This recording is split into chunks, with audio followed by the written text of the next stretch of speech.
There was no way I'd be able to sleep. When she hung up the phone like that, I realized for the first time what kind of situation I was in, as well as who the only ally who would support me was. Also, he went off on Shion for asking him to go into the warehouse, and then she hung up on him. And he doesn't know Shion's number. I waited with bated breath for Shion to calm down and call me back. What would I do if the phone rang while I was sound asleep? No matter how long I waited, however, it never rang. Exhausted, whenever my mind started to wander, I would jolt awake as though I heard the phone ring. In the end, I brought the cordless phone with me into my futon and went to sleep with it in my arms. Though it still didn't amount to anything. Morning came, and by that time I was pretty sure she wasn't calling back. That was when a fierce drowsiness assailed me. Yeah, because your ass didn't sleep. Damn it. This is no time for sleep, my Keiichi. I slapped myself in the face a few times. And when I went to the washroom and washed my face, which was something I usually didn't do, that wasn't enough either, so I even brushed my teeth. Keiichi!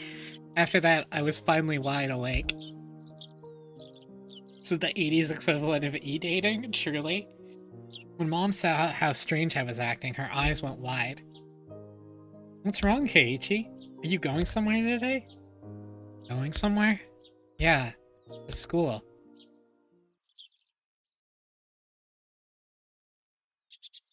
Bro's just at school. Like, we got some loops to get through. We don't have time to be like, and then Keiichi walked to school. Alright. Keiichi-kun, you don't look so good today. Do you have a cold? I'm not sick, I just didn't get much sleep. If I space out and start talking nonsense, just humor me. I wonder what kind of nonsense you'll say. I wonder. Now I'm looking forward to it. How? I felt utterly shattered, and I still hadn't picked myself back up this morning. And for precisely that reason, Rena's honest smile was a sight for sore eyes. Yo! What's up, Kei-chan? Rena? Good morning. What? Mi-chan, you look like you didn't get much sleep either. Mion had gone home early yesterday with a hangover, but she didn't look too good this morning either. Her usual cheerfulness was completely buried in her in shadow. Yeah, I went to bed at like 3. I'm a little tired. 3? Hey now, you can't keep staying up late. You probably read the first volume of a manga, thought it was interesting, and then read the entire series, didn't you? I understand, I've done that before. Yo, don't at me, holy shit. Did that with Chainsaw Man. I joked, trying to shake off my sleepiness. I was trying to be considerate.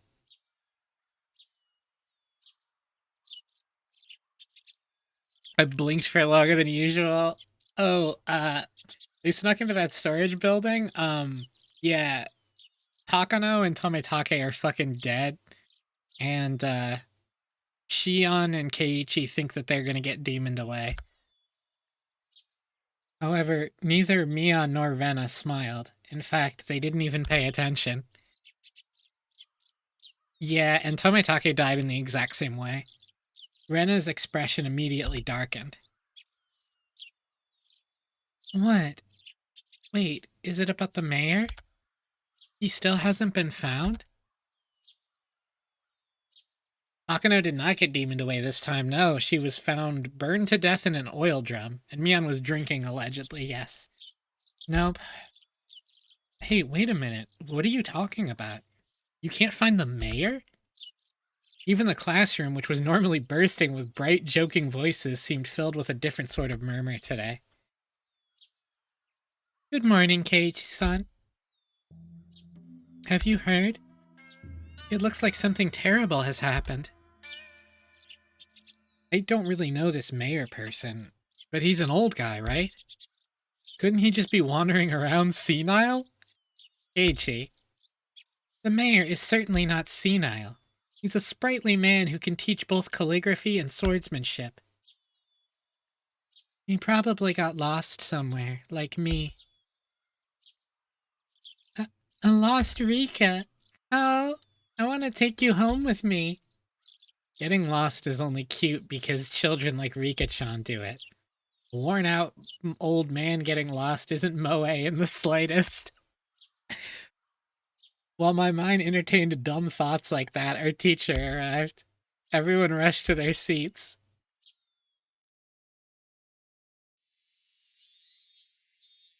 I mean, in book one, Keiichi died even though it wasn't the night of the thing. True. Good morning, everyone. Good morning. The class greeting was normal, but the atmosphere in the room was heavy. Some of you may have already heard, but last night, despite the late hour, the mayor never came home. Is there anyone here who saw the mayor yesterday? One or two hands went up in silence, and they told her about having seen him. None of it seemed to be vital information, however, and everyone began whispering among themselves. Oh, Sarge, thank you for the hydrate and the posture check. If anyone has seen the mayor, please tell an adult about it, alright? Now then, let's begin class. After that, the same old lessons began. We're not talking about the murders? Oh, no. I mean, who are Tometake and Takano? The rumors, once quieted, blossomed in flowers again at lunchtime. I could hear a few different conversations. They were mostly related to the mayor's disappearance. Summing them all up, I came out with this. Yesterday evening, the mayor went to a meeting at the shrine's assembly hall. The meeting ended after the sun had fully set, and everyone left. The elder's house was a bit far from the center of Hinamizawa. It was already late, and Hinamizawa doesn't have a lot of lights outside. Nobody saw the mayor after the meeting. However, because he would have been hungry, he wouldn't have taken any side trips. He would have gone straight home. However, no matter how long his family waited, he never returned. Some thought there might have been an accident. They left no stone unturned. They searched from the irrigation channels to the water wells, even in the rice paddies, but they didn't find him. Of course, there was a limit to how far they could search in the middle of the night. Police were going to wait for daylight and then have the young men of the town help search. If after all that they still didn't find him, they were apparently even going to go looking in the mountains. Even now, at this moment, the adults were probably all searching for him. The more they searched in vain, and the more time passed, the only thing that came to mind was the curse. The rumors of Onikakushi, the demoning away. Had he become this year's sacrifice to Oyashiro-sama's curse, which had been occurring every year? That scary possibility, which everybody thought but nobody could say out loud, was surely spreading throughout the village. Was he demoned away and offered as a sacrifice to quell Oyashiro-sama's anger? My classmates were whispering to each other that the curse didn't happen this year, so there shouldn't have been any sacrifices. I, on the other hand, I knew. The curse did happen again this year, and there were 2 people that died. This may sound strange, but I hadn't exactly thought the elder would be the one to go missing. My reason was clear. They lack critical information. Shion and I should have been a higher priority than him. The 4 of us were thieves that broke the taboo and set foot into the sacred ritual storehouse. If Tometake-san and Takano-san had suffered mysterious deaths, then it should have been mine and Shion's turn next. This time should have been Shion and me. I laughed painfully to myself. I yelled at Shion over the phone that I didn't want to end up in such a terrifying situation, but now that someone other than me had disappeared, I could only think that I should have been the first to go. Onigafuchi, the bottomless swamp, said to have been the place that they drowned sacrifices long ago. Just as it ran through my thoughts, the villagers must have also considered the swamp. Maybe police divers were plumbing its depths even now. Yo, Zareo, thank you for the raid. How's it going?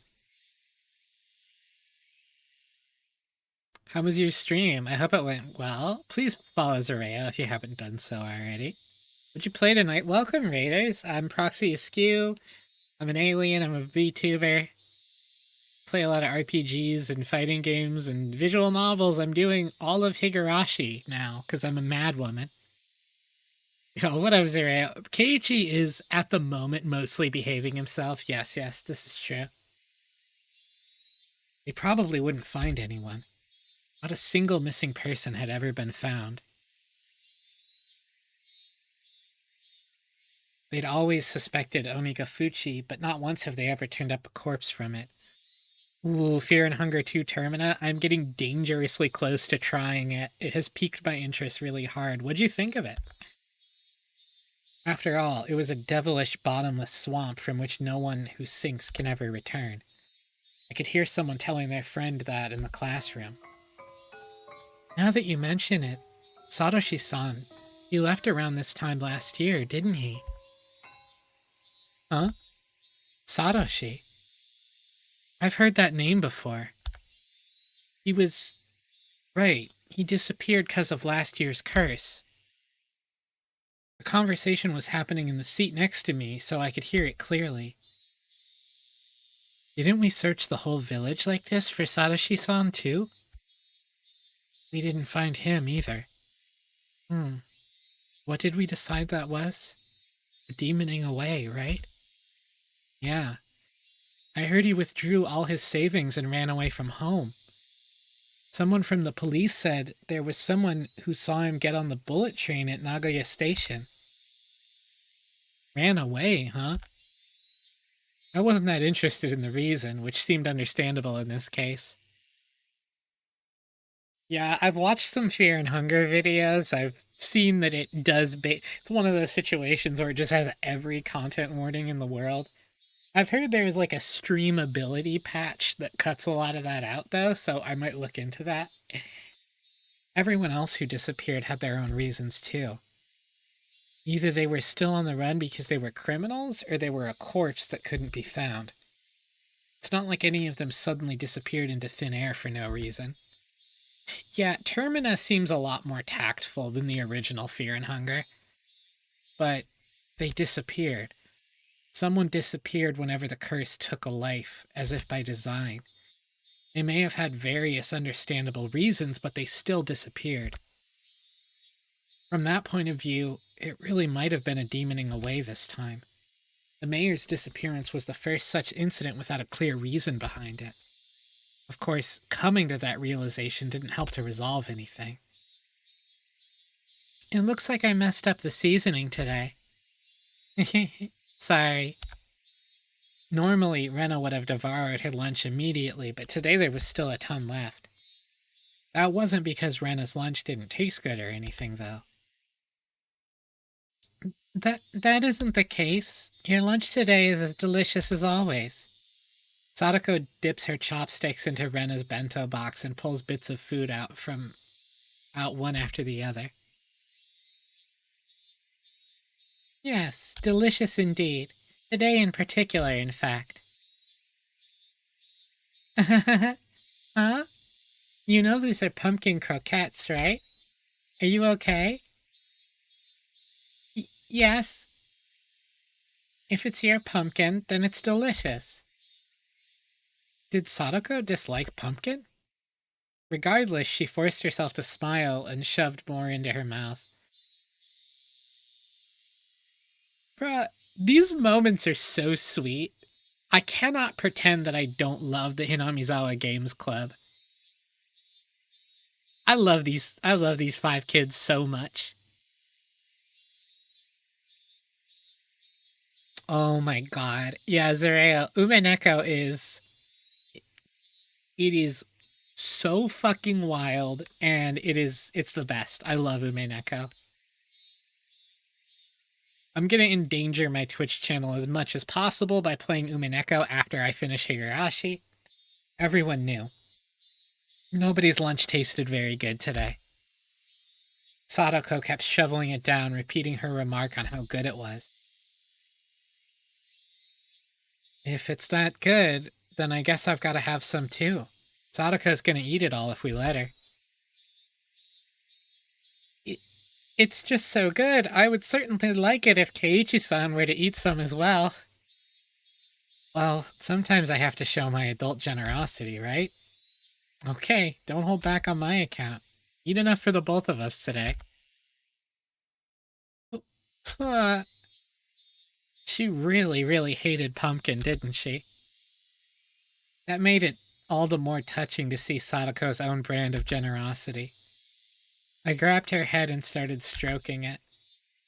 Sadako, in a somewhat exaggerated fashion, was bawling, tears streaming down her face. No way. You'll never grow up if you give away such good food. Rena, you eat too. I only have leftover vegetable stew, but it tastes great after having sat overnight. Yeah, the daikon radish has such a pretty color going through it. It looks delicious.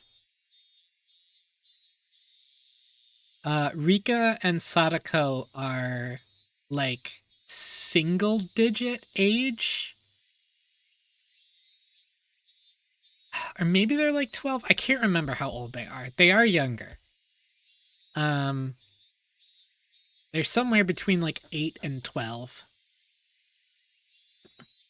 All right, thank you, Zaraya. Thank you again for the stream, and thank you for, the raid, and thank you for stopping by. Rena reached out with her chopsticks, and at last, the usual lunchtime atmosphere began to return. That was only at our desks, however.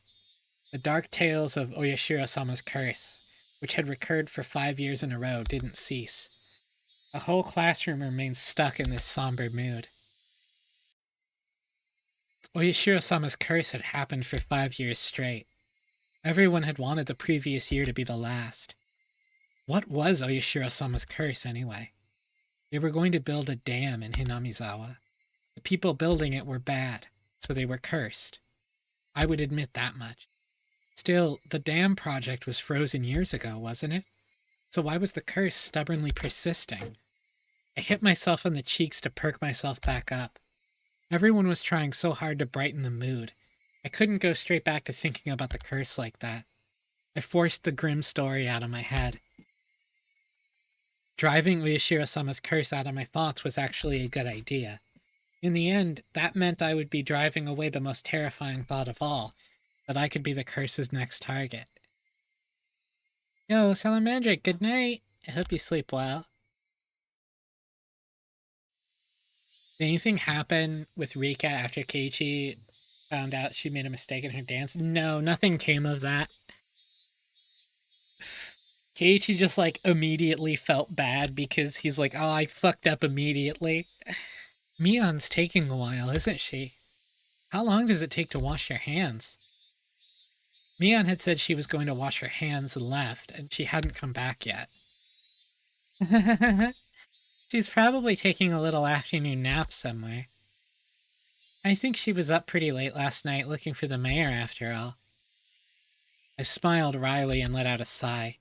Today was no good. However much we tried to lighten the mood, things always came back to the mayor. It was just a no-good day. I had just transferred here recently, so the shock of a curse happening 5 years running was an unimaginably big one. Maybe I do need to appreciate that. The mayor is Mayor Kimiyoshi, who is, we found out, the 3 families of Hinamizawa are the Sonozakis, the Furudes, and the Kimiyoshis. So he's our 3rd head family person. When Mi-chan was really little, the mayor would always spoil her. When he was going through her prankster phase, he loved her like his own daughter. She's told me that often. I see. Mion was in shock, too. Someone disappearing at all because of a curse was a very scary thing. If the sacrifice was someone you knew, though, then the shock must be 100 times worse.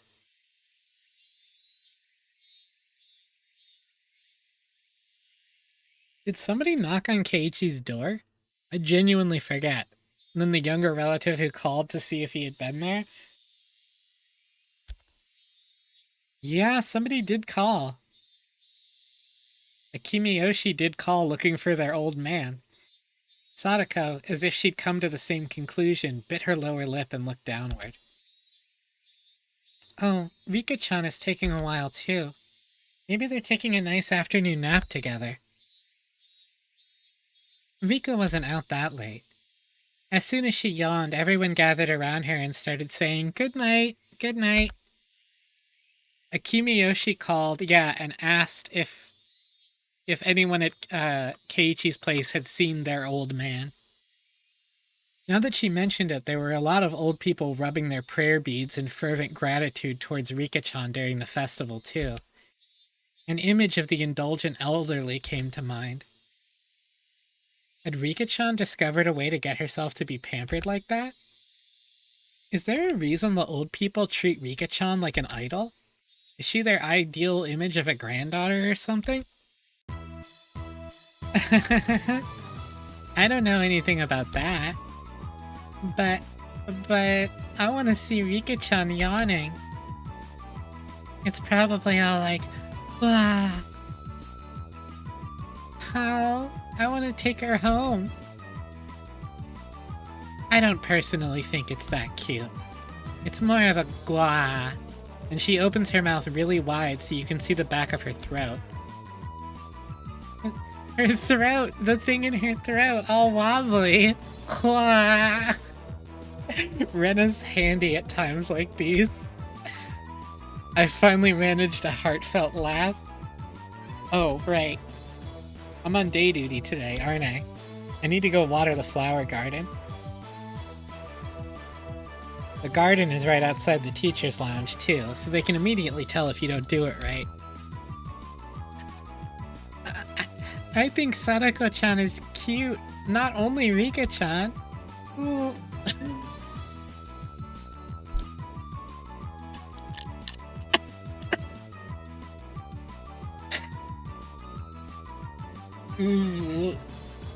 Uvula. Can't breathe. How?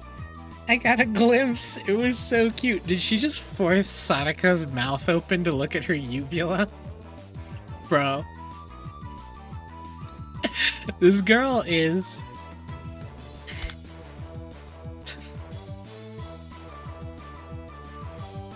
You can't. Murano.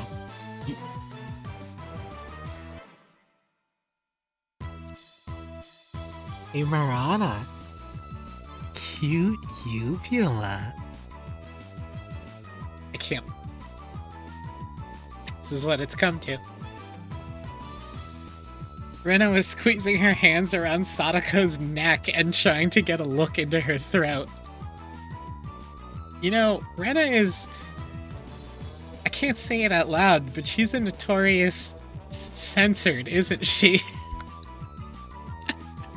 Hearing Sadako make a weird noise like a chicken being strangled was kind of hilarious, and I couldn't help but laugh. At some point, the classroom had erupted into laughter, too. Maybe Rena was doing it on purpose. Even if she wasn't, this nonsense was a welcome sight. Anyway, let's get over to the flowers while I still have time. Slowly and quietly, lest I destroy the room's newfound peace, I left the classroom. Little weird champ. The watering can was hanging up outside the kitchen. This building had originally been an all-male forestry service building, but there was apparently nothing so thoughtful as a garden here before. When they decided to have a school share the space, they built one there as a modest gesture of appreciation. But, well, the flower bed was a little longer than you'd expect. It went all around. Went all over the place. It was so big, one would need to refill the watering can 5 or 6 times to get it all done. I was doing this together with a kid who was also, thankfully, on day duty today. She was in the lowest grade, though, and a full size smaller than even Rika-chan. I couldn't make a kid who would struggle just to lift the full watering can help me with this. For this, if one was placed on day duty with someone liked, they'd do it all for you, so it'd be caked. No point in blaming her. I give up. I'll just get started. Watering can in hand, just as I was about to leave the building, the old man from the forestry office addressed me. Sonny, there's a vegetable garden behind the warehouse, right? It's all just about dried up. Water that too, would you? Oh my god, you clipped it, Zeros. Oh, you mean that curry vegetable garden? The one with the potatoes and carrots and other things that are only ingredients for curry?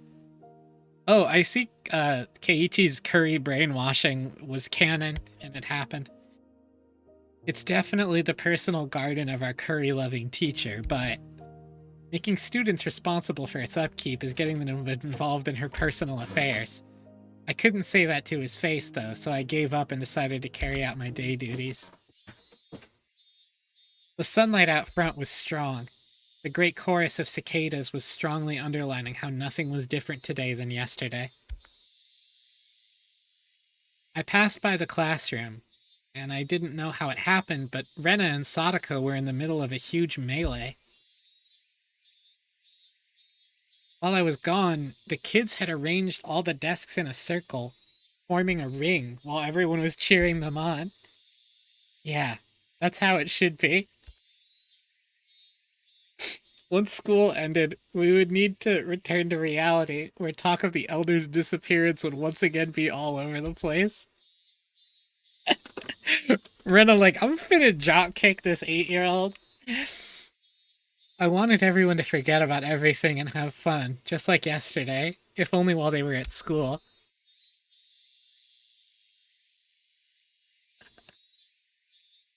Yeah, the teacher's curry obsession is a lot. In that sense, Sadako's whirling elbow and Rena's backwards flying spin kick made for a pleasant sight. Even if as a result, they flipped over my desk. Ah, that's my pencil box. Ugh, I'll just let it happen today. I set to work, hastily watering everything, wanting nothing more than to be done as soon as possible. That should about do it. No sooner had I thought that than I remembered that I had to water the teacher's furry vegetable garden, too. Such a pain, but I have a feeling it'll come back to bite me if I don't. I gave up, filled the can with water again, and headed behind the warehouse. This was a place students didn't like to go. It was always damp here, and you couldn't discard the possibility of slugs and pill bugs being around. So when I ran across her in a place like that, I was surprised. Whoa! Oh, it's Rika-chan. Don't scare me like that. Rika-chan was just standing there like a puppet, devoid of life. I was the only one who was startled here. Rika-chan didn't even seem to react to my appearance. Rika-chan? Finally, she noticed me. Her expression was clearly abnormal. There was red under her eyes, stained with tears and dirt. There were blades of grass stuck in her hair, too, and her clothes looked as though she'd fallen to the ground. Rika-chan, are you hurt? Did you fall? No, that isn't it, Rika-chan said in the brightest voice she could manage as she rubbed her eyes. She didn't look anywhere near normal, though. What happened? You weren't sleeping on the storehouse roof and then fell off or anything, did you? Don't worry about me. I have something I want to ask you, Keiichi. Rika-chan walked over and clung to me. At first, I thought she was playing a trick on me. Eventually, however, I realized it was so I wouldn't run from the question she was about to ask. I shuddered. What do you want from me? She looked straight into my eyes. Her upturned eyes bored right into me. It was as though they were trying to pull the answer out of my own eyes without actually asking me the question. It was scary, so I averted my eyes from hers.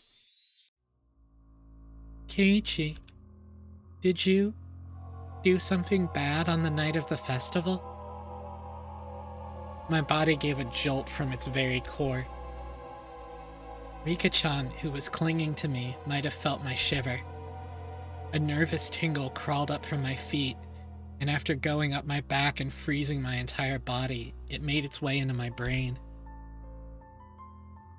Keiichi, do you really not remember? My head began to throb.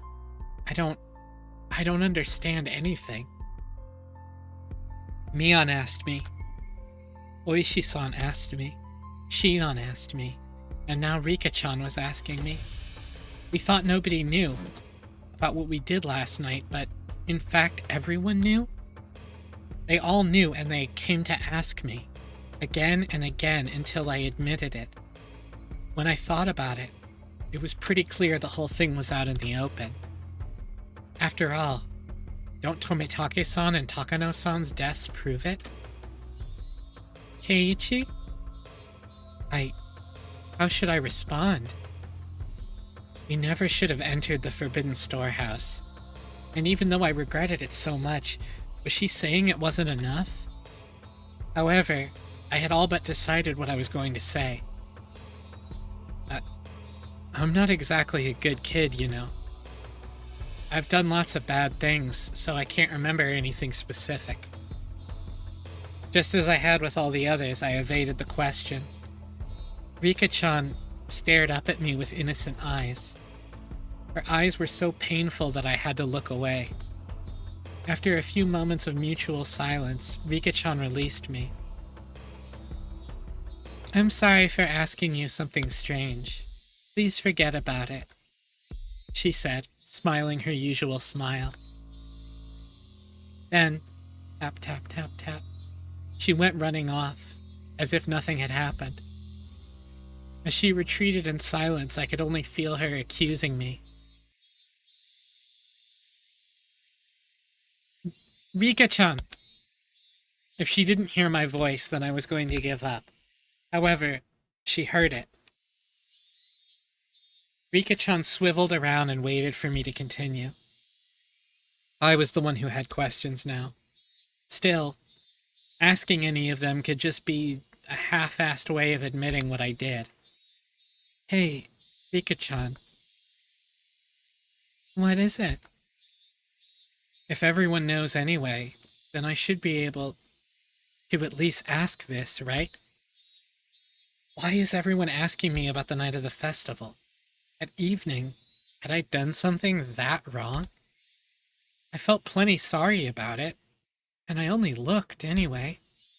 I didn't break anything or steal anything. Really. Still, Tomitake-san and Takano-san, they died so miserably. Since those two had come to such an end, there's obviously no way it would forgive only me. Rika-chan cutely tilted her head in confusion and waited for me to say something. If I were to admit what happened that night, though, she might suddenly do a 180 as if flipping a switch. That would make sense. Rika-chan was the shrine maiden. She was the least likely to forgive me for breaking the taboo, wasn't she? Upon reflection, wouldn't telling her be more terrifying than telling Mion or Oishi-san? Rika-chan could just give up and leave, couldn't she? She didn't. She only was quietly waiting for me to say it myself. Say it, Maibara Keiichi. If you really are sorry, then you should say so. Of course, it's normal to hesitate given the crazy way Tomitake-san and Takano-san died. A pulping machine called Chaos was grinding up my brain. The juice wrung out of it turned into big droplets of sweat, which began to fall. Poetry club moment. Keiichi. Rika-chan suddenly straightened up, trying to pat me on the head. I don't really understand what you're worried about, Keiichi. I had nothing to say to that. I lowered my head a little so that Rika-chan's palm could reach it. She petted me, kind of like one would a cat. Do you know about the big storehouse a little way behind the shrine grounds? It stores the implements we use for rituals. My breath literally stopped. Rika-chan, though, wasn't acting in a coercive way at all. Apparently, on the night of the festival, a cat snuck into the storehouse. A cat? Yes, a cat. Meow, meow. Rika-chan knew. She realized I was in fear. I could tell that she was desperately trying to choose the right words so that she wouldn't scare me. The cat always wanted to explore inside the storehouse, but I was mean to it and never let it go inside. So, on the night of the festival, the cat couldn't hold itself back any longer and went inside. The cat. It was clearly supposed to be Takano-san.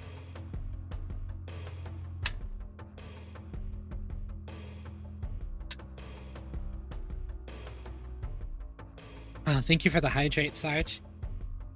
Or wait, was it supposed to be me? Inside, there were actually lots of things that scared the cat. Rika-chan made a cute gesture like a ghost was coming out to frighten me. The cat was both terrified and amazed. It ran away as fast as it could. Clatter, clatter, shiver, shiver, meow, meow. It was terrible. This cat, who are you saying it was? The cat is a cat. Meow, meow. Rika-chan still avoided saying it. The cat, though, was without a doubt me. Rika-chan, please tell me. The cat. What should it do now? Maybe it was a desperate question to ask. I had sort of admitted to being the cat. The cat is just a cat, so it can just keep meowing and everything will be fine.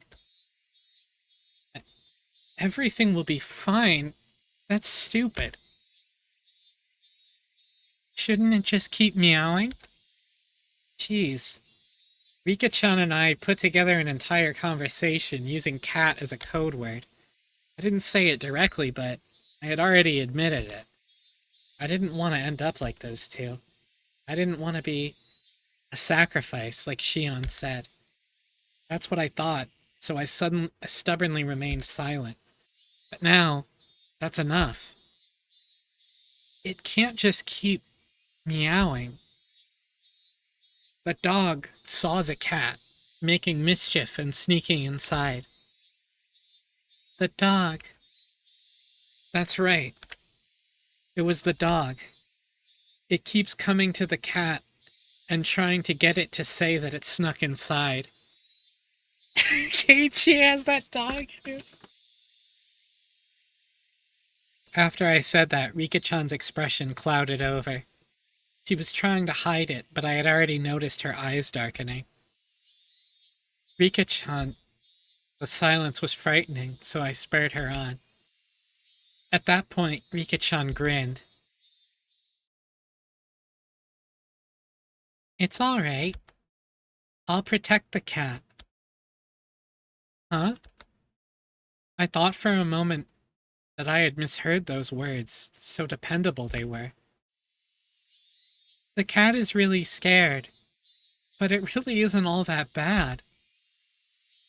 I think all of the dogs are just misunderstanding. It's not all that bad. The cat is worrying too much. I'll do something about it for sure. Rika-chan will do something about it? I don't even know left from right at the moment, so Rika-chan didn't look all that dependable. It might be hard, but I'll do my best. Nipa! Fight on! She clenched her fist and stuck it in the air. I'm sick of pretending like Furude Rika is not like one of my favorite characters in fiction ever, ever, ever. Love this character. Rika-chan said that the cat can just keep meowing. She said to leave it all to her. Is that really all it took to resolve this whole thing? Will you really be alright, Rika-chan? If I don't do my best, then something bad could happen to the dogs, too. I had no idea what Rika-chan was talking about anymore. She had been talking to me that I was under the assumption that I was aware of certain things. So at first, I understood her. Around the middle, though, I stopped understanding anything.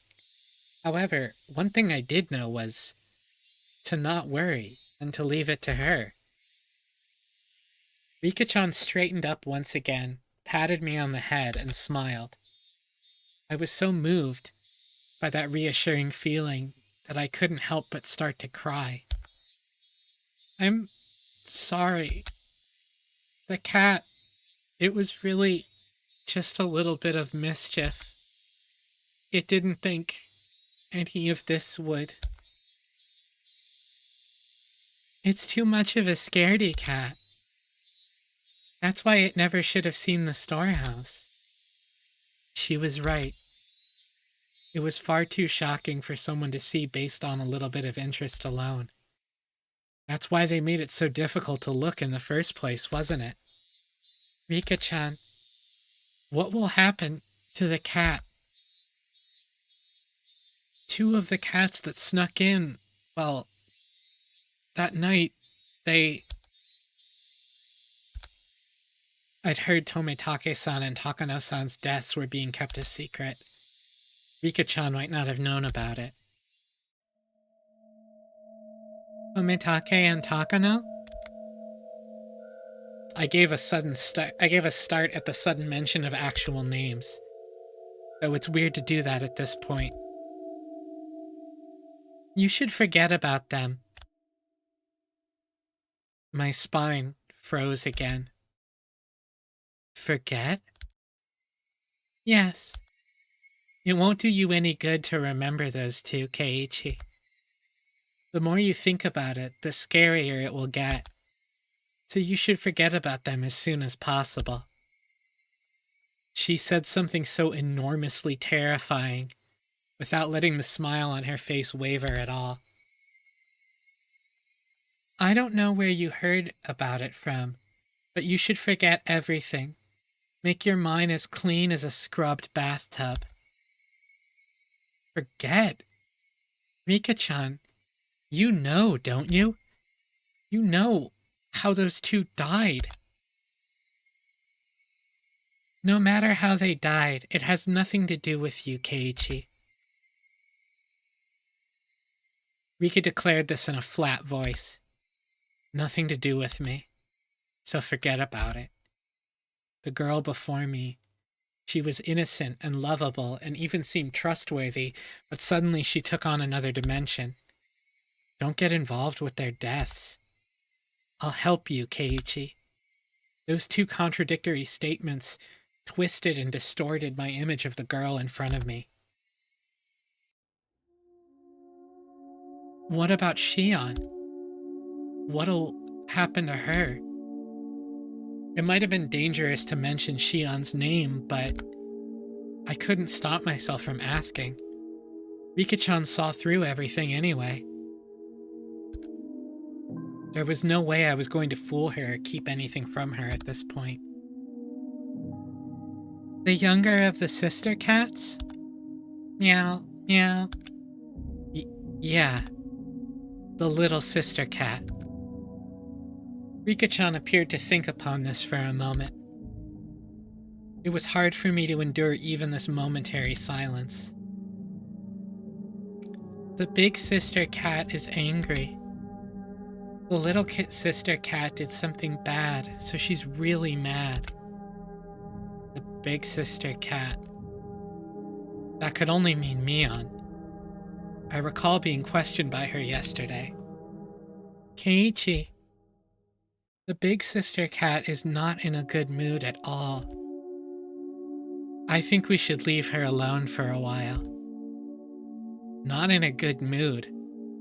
Those words sent a shiver through me. Neon was mad. She was mad that we entered the ritual storehouse. Let's stop having club from now on. Huh? Why? I think we should leave her alone. Rika-chan ended her sentence with such force that I couldn't say anything in response. Hey, my Barakeiichi. Don't disobey Rika-chan right now. She's the only one who said she'll help me right now. I'll leave things to her just as she said to. I mean, she even said that the cat should just keep meowing. I'll forget everything, like she said. I'll leave everything to her. I'll forget everything about Takano-san and Tomitake-san and what I did that night.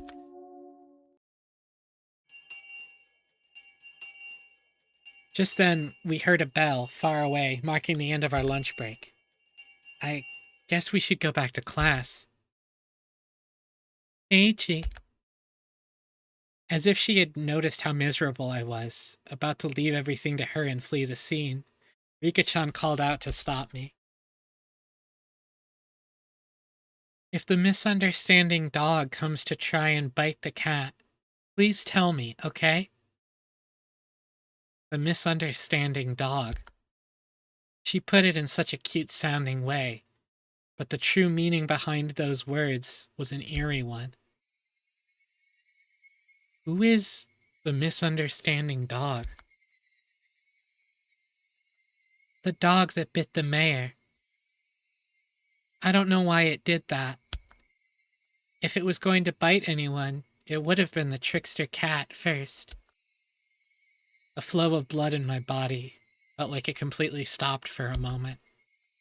Rika-chan had admitted it. The sacrifices of that terrible calamity. She admitted that if they were to happen again, it would be she on her eye. I didn't know what was true about the girl standing before me. My suspicion gave way to fear and nearly began to change into anger. Was she a savior who would protect me? Or a stranger trying to capture and kill me for the sake of a horrible tradition? I had no idea what was true. She legit said, hey, if somebody tries to kill you, call me, an 8-year-old. I'm sorry. The cat is already scared, and I said something to scare it even more. I'm really sorry. Rika-chan bowed so quickly that it looked like her head had been pulled downward. Still, she was right. I was cowering. I could distinctly feel my body shaking violently. So when Rika-chan pulled her hand out to pet my head, I pulled away without thinking. I'm so... Rika-chan made a very sad face, but I just couldn't bring myself to put out my head for her again.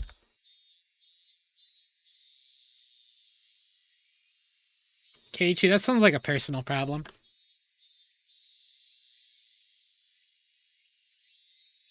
Even in spooky mode, Rika wants to protect her friends. It's true. That day, Rika-chan said she wasn't feeling up for club activities that day, so she suggested we not bother. There's always vetoes when someone doesn't feel up to it. Rena and the others seemed really disappointed. The big sister cat is not in a good mood. I remembered Rika-chan's words and quietly stole a glance at Mion's expression. If I could forget the way she questioned me yesterday, though, her behavior was the same as it always was. Higurashi. Cry.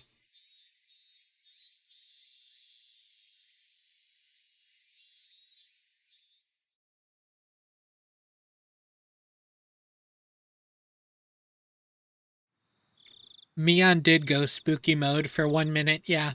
She had the eyes and everything. After dinner, without the energy to watch TV, I climbed onto the futon in my bedroom and let my head be overtaken by gloomy thoughts. I told Rika-chan anything and everything. No real implied threats, but she was just like, hey, did you see Tomitake and Shion and Takano last night? And he's like, maybe, but like, you two look the same. It might have been you. And she's like, we wear completely different clothes. What are you talking about? And then her eyes did the thing. It wasn't, it's hard to say. It's hard to say how sinister she was being. She seemed really trustworthy at the time, but had that really been the right choice? The more I looked back on it, the less I understood what Rika-chan was saying. Not only did she know about Takano-san and Tomitake-san's deaths, but she spoke of them as if she were a concerned party. After all this time, in my futon, I began to tremble fiercely. Had I been lured in by Rika-chan's sweet smile and told her things I shouldn't have? I should have continued to feign ignorance. I shouldn't have shown her such a weak side of me. My emotions are a mix of regret and fear, and it colored the darkness of the night with an additional layer of terror. Suddenly, a knock. I might have yelped. That's how surprised I was. Eiichi, I've been calling your name for a while. You have a phone call. It's from Sonozaki-san. It was Dad. I love how much just it's from Sonozaki-san is like fucking.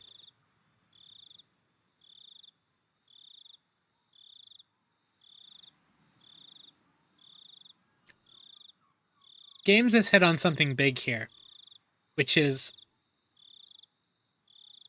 yeah. I I feel like it is spoiler free to say some of the things may or may not have been threats, and some of them may or may not have been concerns for his safety. I reached out for the cordless phone through the gap in my door. Sonozaki-san. Which one? The older sister or the younger? I don't know. Ask her yourself.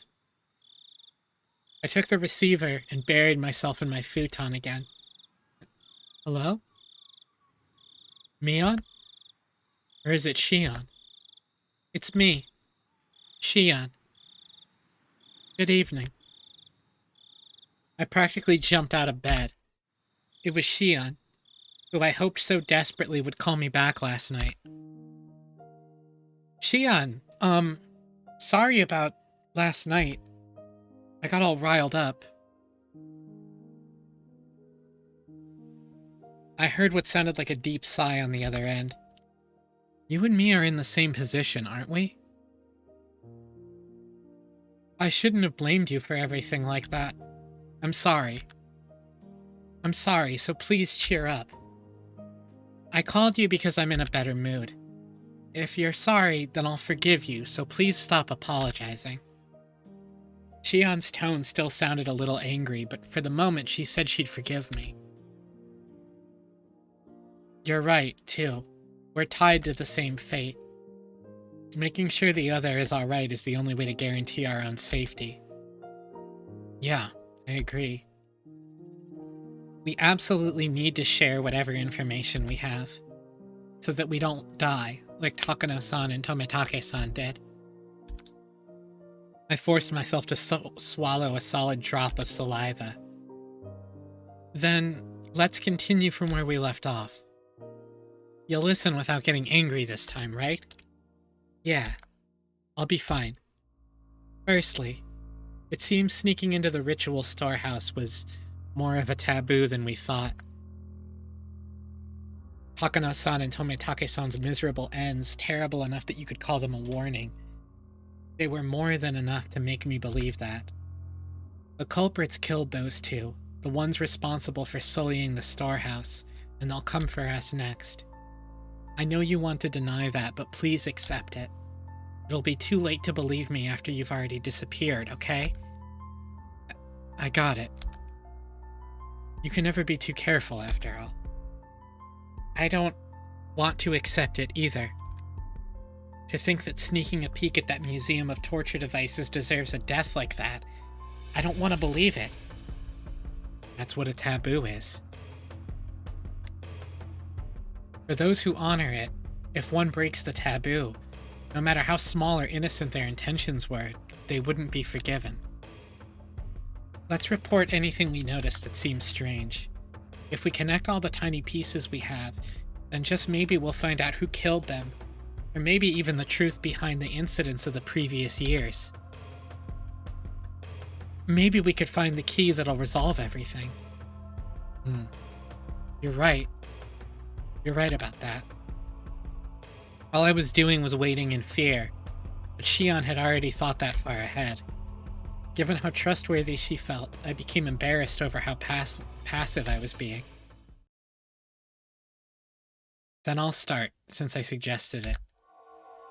I feel like somebody has been watching me lately. What?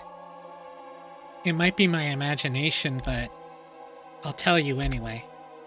I think it's just me, but if you feel like you're being watched too, Kei-chan, then maybe it's not just my imagination. Well, don't worry. At the very least, everything's been fine for me. I think.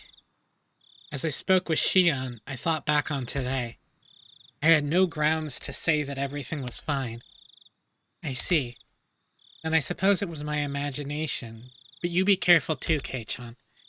Be especially careful when you're by yourself in public. I'm in Okinomiya, so I won't be alone very often, but you live in Hinamizawa. There will be a lot of times you'll be alone. Please be extra careful. You're right. Yeah, I'll be careful. Also, about my sister. Has she been acting strange lately? Is the loop because of Keiichi? We do not know the cause of the loop. Your sister. Oh, Mion, right. What do you mean by acting strangely? Well, yesterday, she came to me and asked me where I was on the night of Watanagashi. What? She asked me too. The day before yesterday, I think. Mion asked me. I see. I told her I wasn't there. What did you say? I did the same thing. I just dodged the question. Both of us gave a quiet sigh of relief. Ever since the night of the festival, my sister has been acting strangely. We can't be too careful, so just be aware, okay? Mion was acting strangely. Aside from her asking me about the night of Watanagashi, she hadn't seemed too out of the ordinary. At least, from my point of view. Her twin sister, though, was saying she was acting weird. Maybe it was such a slight change that a stranger like me wouldn't be able to notice. Got it. I'll start being careful. I'll always have Rena with me on my way back from school, so I shouldn't end up alone with Mion very often. Please, be careful. If there's anything that's bothering you, you can tell me. Right.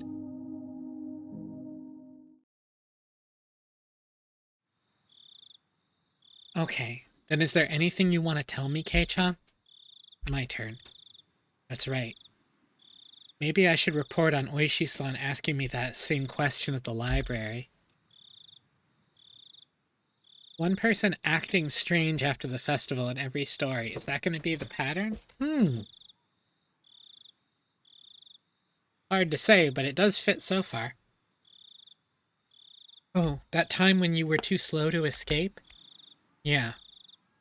Oishi-san asked me pretty forcefully whether I was with Takano-san and Tomitake-san that night, and whether I had seen you. Oishi-san seemed to have seen the four of us together.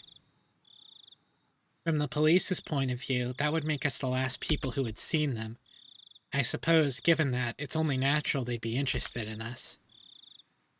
I evaded the questions then, too, but that might have just made them more interested. There was no way I could have slicked that sly old fox Oishi-san. My troubled countenance would have only made him more certain. Hey, Shion. Since they're the police, shouldn't we just tell them? I mean, considering our situation, I think having them on our side would be a good thing. Shion didn't answer right away. For a few moments, all I could hear was her breathing as she thought about it, Ooh, Jack, I like where your head's at. Now that I think of it, Oishi-san said there was something possibly shady about Mion.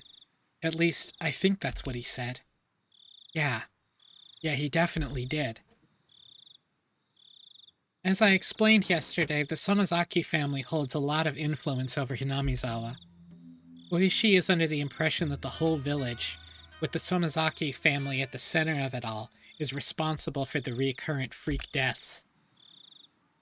The whole village is behind them, with the Sonozaki family at the center? Please don't get angry like you did yesterday and just listen. I hammered that home before I got too upset.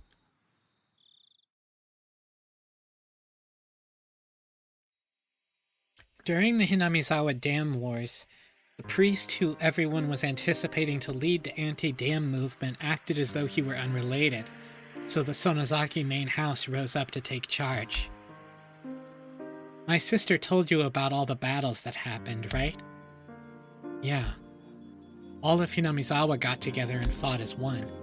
They held protests, brought it to court, and even appeared on TV. In reality, there were many things that happened that were far more extreme. Under the surface, the Sonozaki main house was doing all sorts of illegal things to oppose it. They were acting illegally?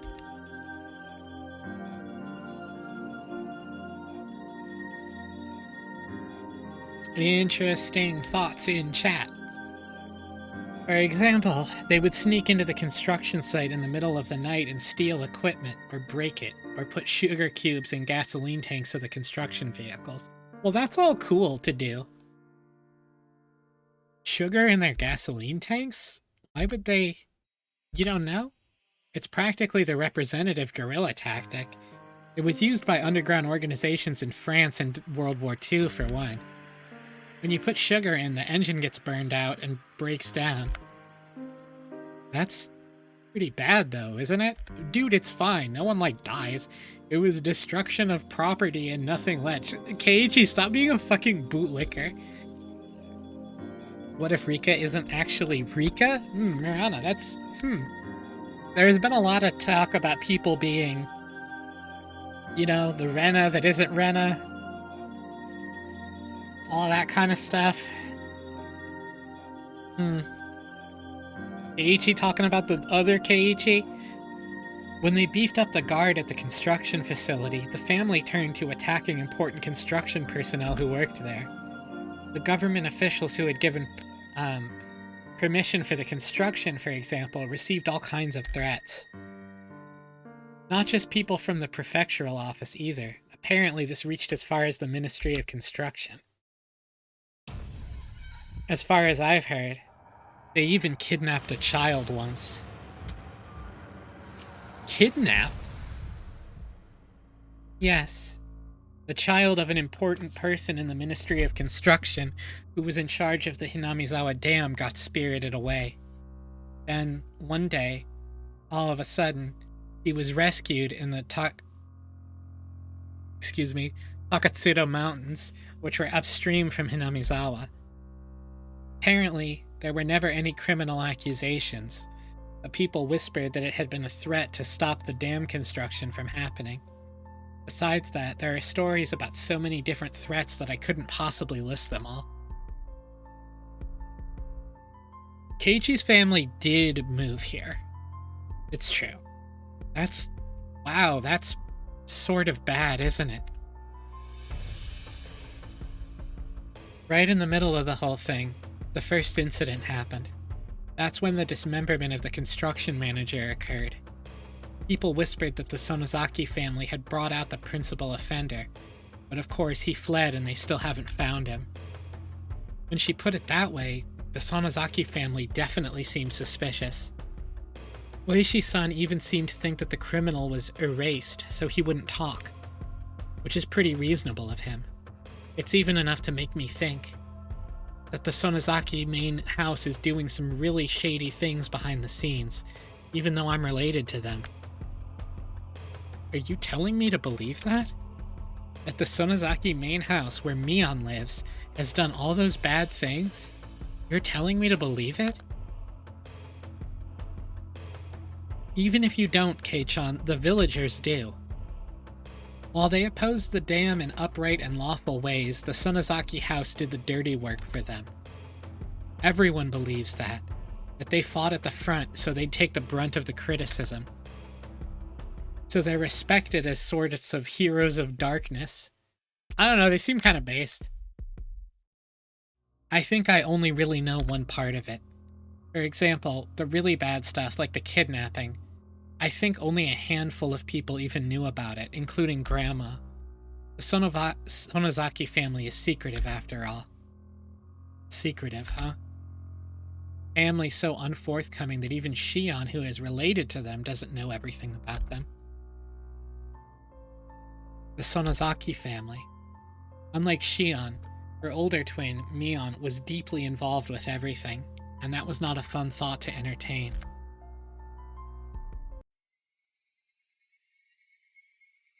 My sister, though young, was the one who acted as the center of the illegal resistance movement.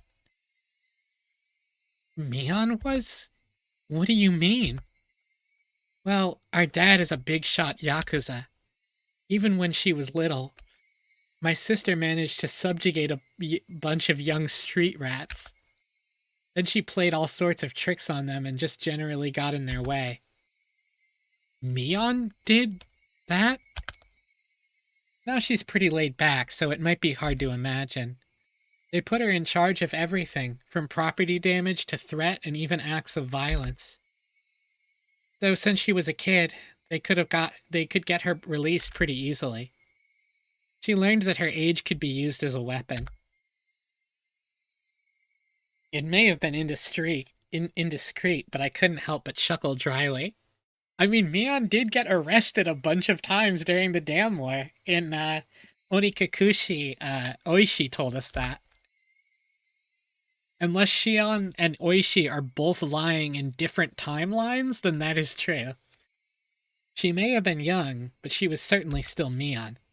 Even back then, she had already been known for her craftiness. It's nothing to laugh about.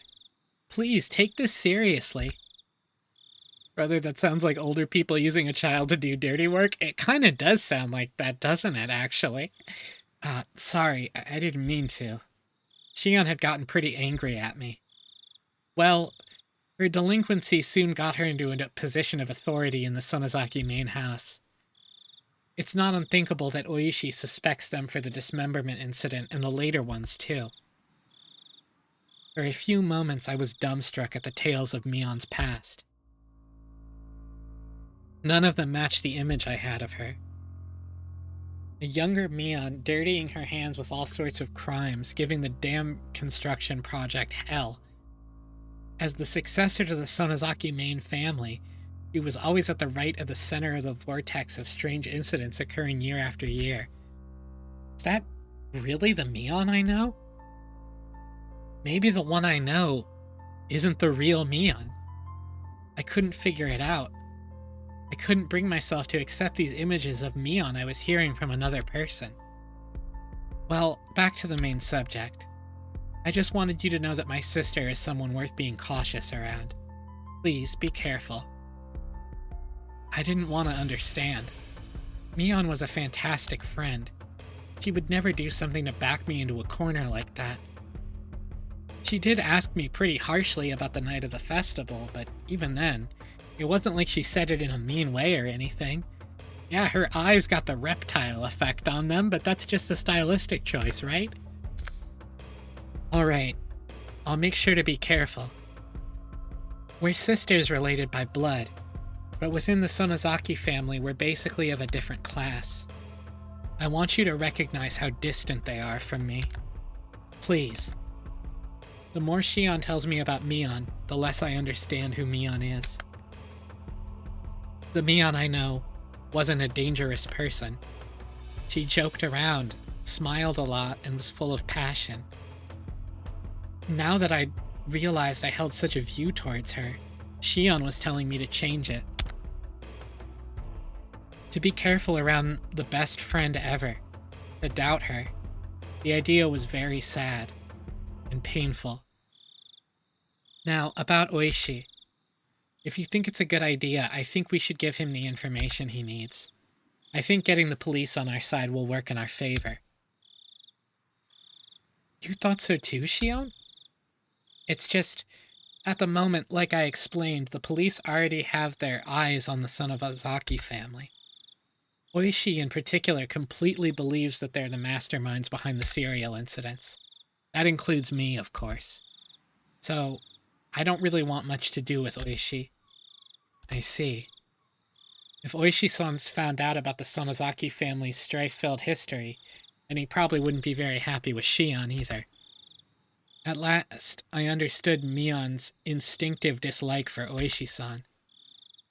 It's probably out in the open at this point, but try not to give my name to him. If you agree to that, then I don't think there's any problem with you telling him anything. I got it. I won't mention your name. The police investigative ability should be quite a reliable weapon for us right now. If Oishi tells you anything interesting, then let me know about it as well. Yeah, of course. We'll share information and investigate together. Who killed Takano-san and Tometake-san? Who was after us? Until we know, we need to defend ourselves. Anything else? Besides what Oishi told you, I mean. If anything has happened, no matter how minor, please tell me. Aside from my discussion with Oishi-san? Oh. Should I tell her that I revealed everything to Rika-chan? Rika-chan was acting like she knew something I didn't. She told me to leave it to her, but what? Oh, that's right. When I was talking to her, I mentioned Shion's name too. Was that a mistake? I felt like Shion would get angry. Nothing else? Kei-chan? I remained quiet for a little while, so Shion encouraged me to speak, unable to bear the silence. As I struggled with what to say, Shion addressed me instead. It doesn't sound like it, so can I ask you something?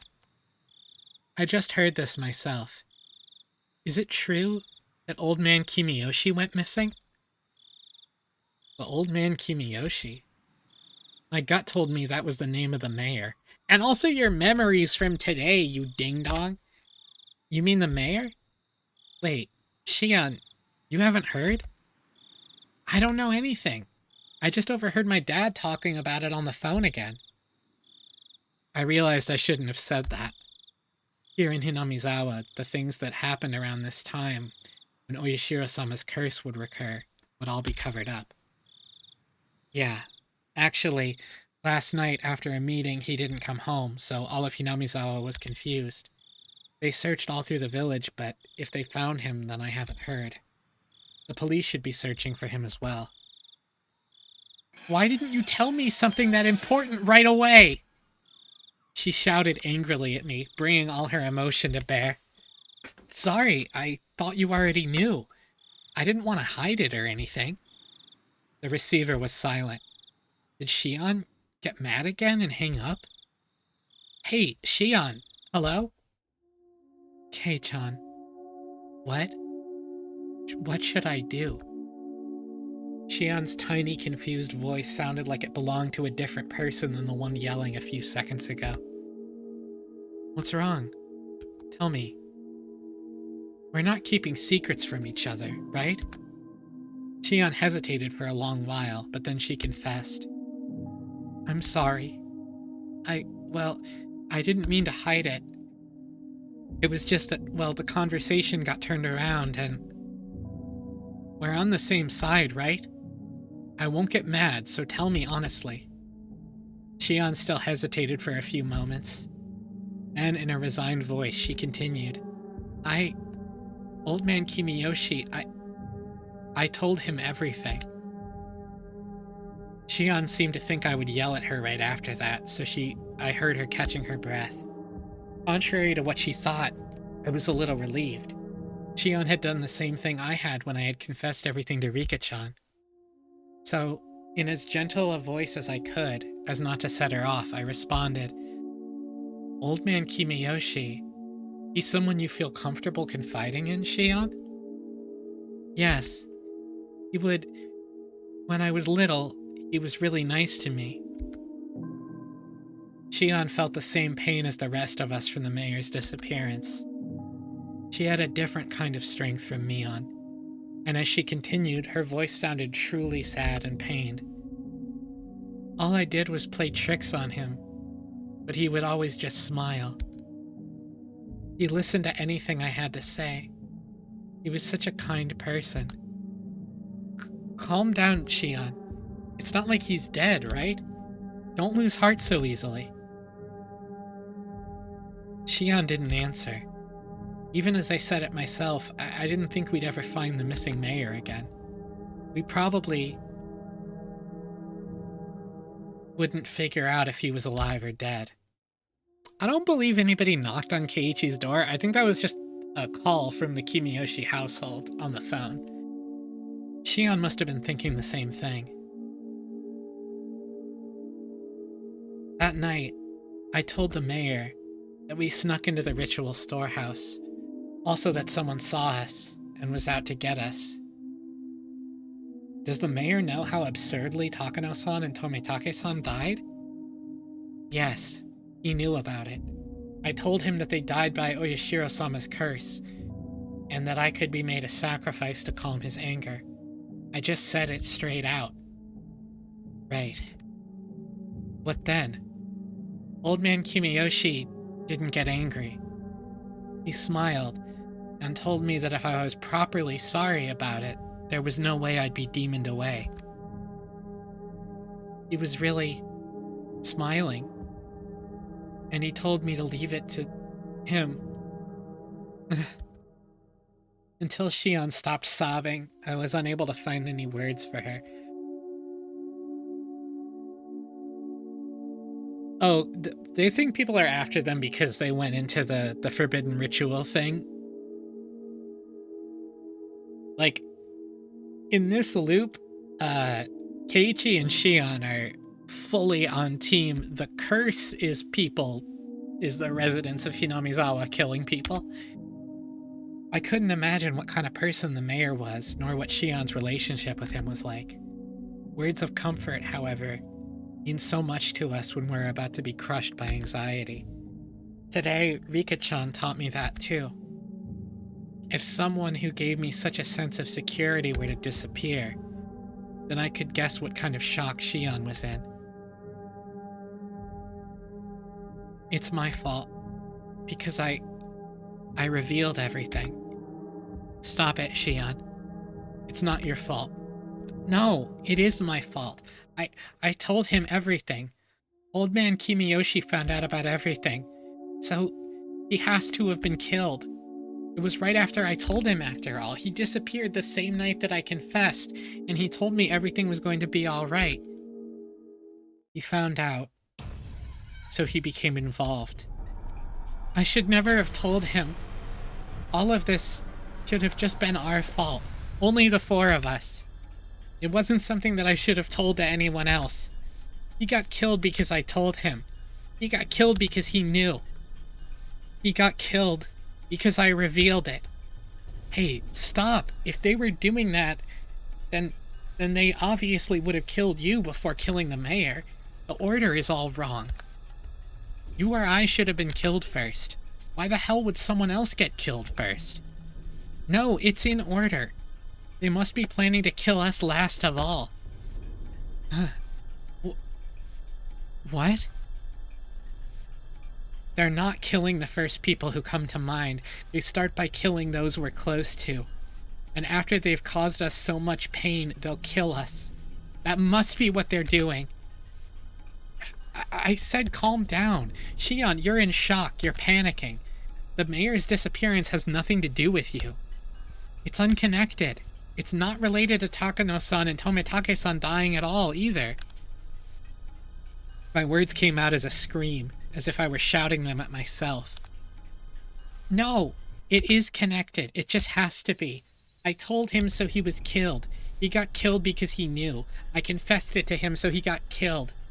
She repeated the same thing as before, as though she were in a delirium. Despite me trying to console the crazed Shion, For some reason, the shadow at my feet began to freeze.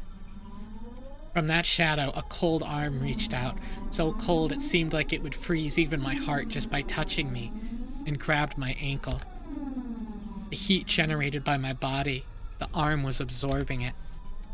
It was a horrible chill, a freezing cold, numbingly frigid. It was inviolable chill of fear. Oh, I sympathized with Shion. I had been naive in thinking it was something only she had to worry about. In my head, Shion's eerie words repeated again and again. He was killed because I told him. He was killed because he found out. I confessed everything, so he was killed. Those words echoed through my head like a monotone mantra, and finally, those even repetitions took on meaning. The quiet shaking that had already overtaken me turned into a violent shiver that shot up my spine. Rika-chan! It's Rika-chan! What? What did you say just now? Well, the truth is, I told her about it. I told Rika-chan. Today. Rika-chan. You mean Rika-chama? The one from the Furude shrine? Yes, Rika-chan. I felt so scared and uneasy that I did it. I told Rika-chan. When you did, what did she say? The cat is worrying too much. I'll do something about it for sure. That's what Rika-chan said, and then she smiled. She smiled just like the missing mayor had when he encouraged Shion.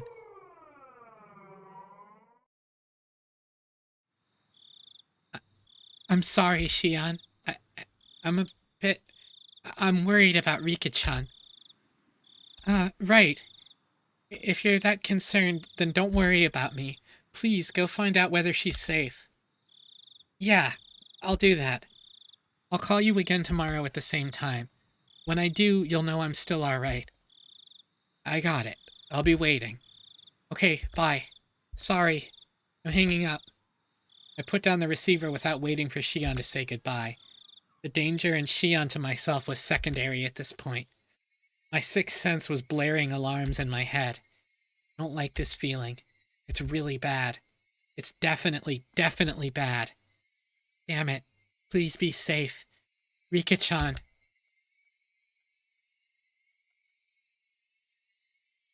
Oh, just a little bit of Higurashi when they cry.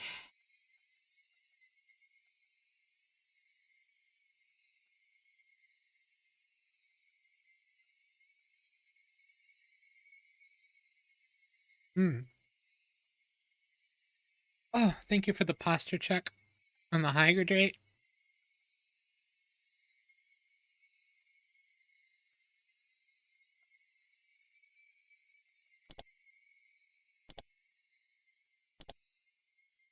There are some theories in chat. There is enough. Just know that I read it. Some people are saying some things interesting enough that I don't feel like I should repeat them. I'm going to say that even.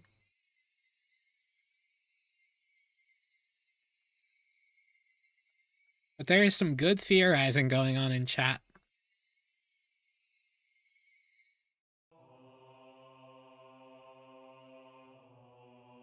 Although I feel like Keiichi is running straight into his death. He sure seems like he is. The three families in modern times.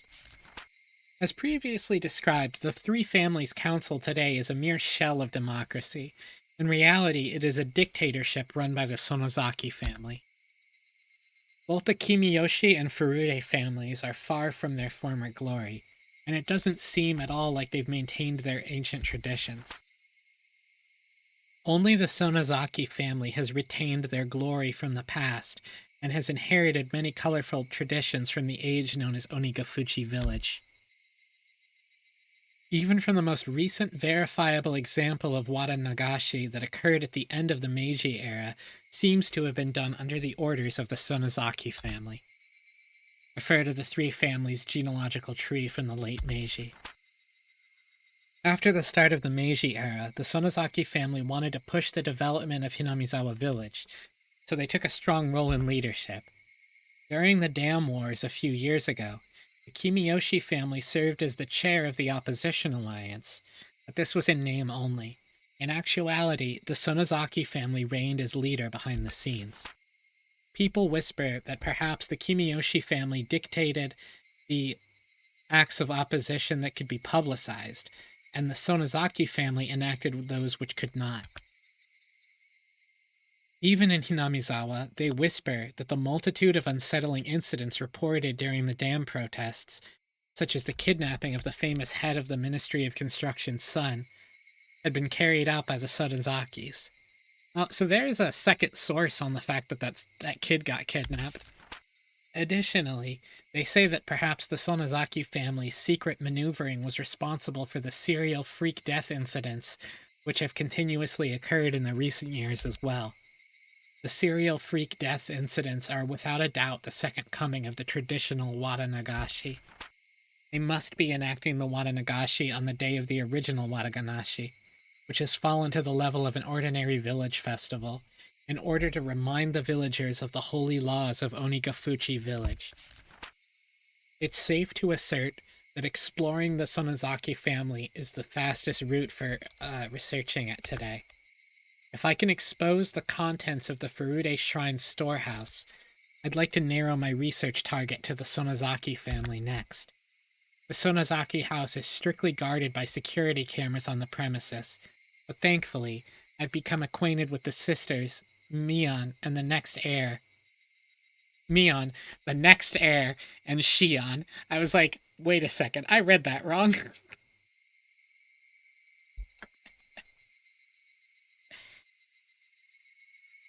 Yeah, I read that wrong. Mion is the next heir.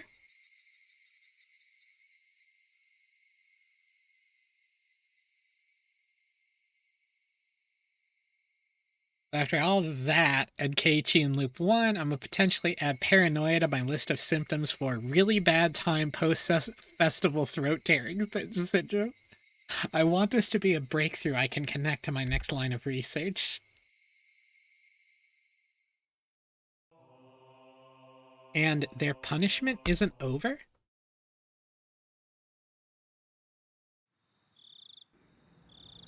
No, don't worry about it. You see, when you order the Oden here, for some reason it ends up on the annual invoice for our gas contracts. So don't be shy and have another drink. Oh, it's the fucking cops again.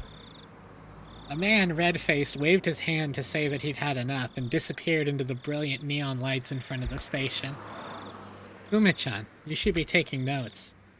Most modest people are the ones who live the longest. Was that all true? Well, I don't know about that. Whether or not it's true, I think there's meaning in hearing something that sounds so plausible. Would something like that be a motive to go for the mayor? Uma-chan, here's what I always say. A motive only has to be enough for the person in question. You need to think about how different people value different things. Hey, bartender, give me another mug. Oishi actually with some very, very crucial stuff. In Ryukushi's work, if you focus on the who done it and the how done it, but ignore the why done it, you will never reach the truth. Though we have been suppressing the information, Tometake and Takano's deaths were already known throughout Hinamizawa. All of the rumors pointed to them having incurred the wrath of Oyashiro-sama for setting foot in the Forbidden Temple, the storehouse for ritual implements. According to the rumors, there were two other people who went in there with them, Shion Sonozaki and Maibara Keiichi. People were whispering in the shadows that those two would be cursed by Oyashiro-sama as well. Apparently, however, the responsibility didn't fall solely on the four trespassers' shoulders. Until last year, it was locked up tight. This year, it hadn't been changed to a simpler lock. It had been changed to a simpler lock. Hadn't that been what allowed thieves to enter so easily? Well, these are the cops. The cops know. But it does sound like other people know as well. The rumor come out.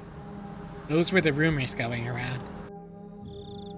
Have you ever seen it, Kuma-chan? I remember it well. I had to go there for something quite a while back. Sorry, I don't really remember. It was locked up so tight it was scary.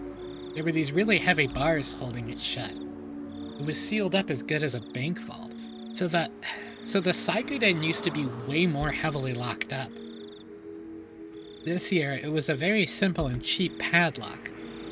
The lone girl protecting the shrine, Furude Rika, disliked the heavy locks and consulted with the mayor, who had replaced it with a simpler padlock. So then the mayor and Furude Rika share the crime? So then, after the mayor, wouldn't Furude Rika be in danger next? There's a decent possibility. Kuma-chan, I want you to contact all the cars we have in Hinamizawa. Tell them to stick near the Furude shrine. Got it.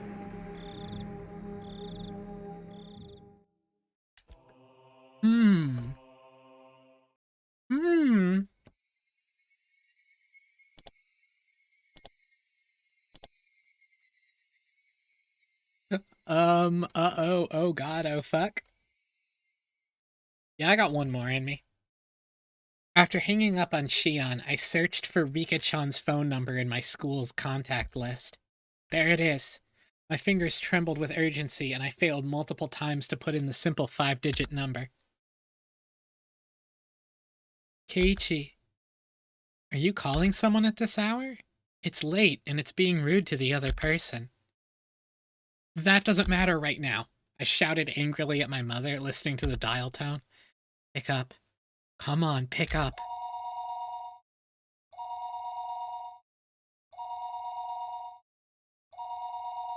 The time was 11 p.m. Yo, Joey! Thank you for gifting a sub. I really appreciate it, man. Thank you, thank you. How's it going, man? I hope your night's going well. Hey, Jack, enjoy the gift sub.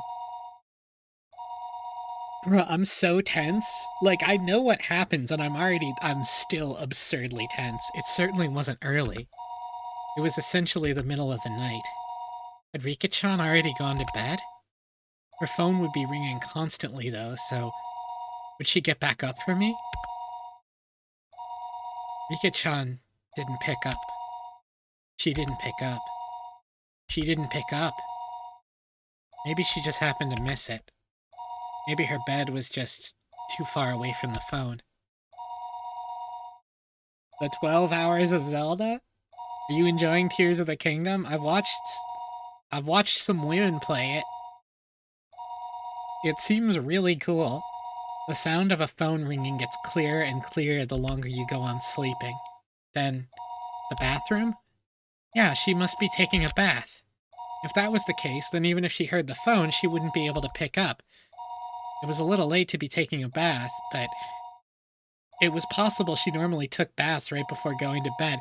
It's 11 p.m. and she's like 8. I'll wait 30 minutes, then try calling again.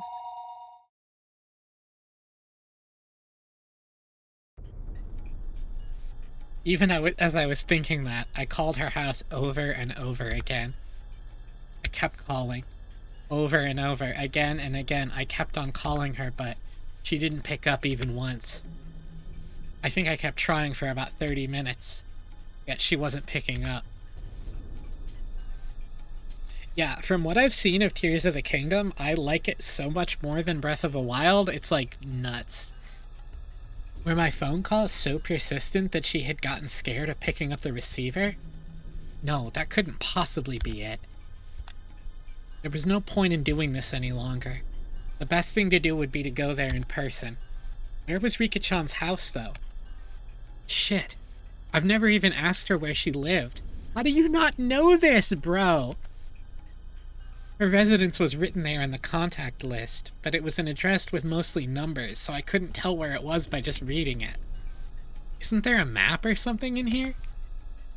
Furude Rika. My last name was Furude. It was a bit of an odd last name, so it might be easy to find. Bro, why is he so dumb? Thinking that I rummaged around the drawer with the phone book, but could only find things like takeout menus and phone numbers for public establishments. Shit. I tore one thing after another out of the drawer, but I couldn't come up with any clues as to where Rika-chan's house was. Calm down, my bar, Keiichi. You don't know, then just ask. Ask someone who does know. Ah, that's it. Rena's gotta know. I looked up Rena's phone number on the contact list. Ryugu Rena. There she was.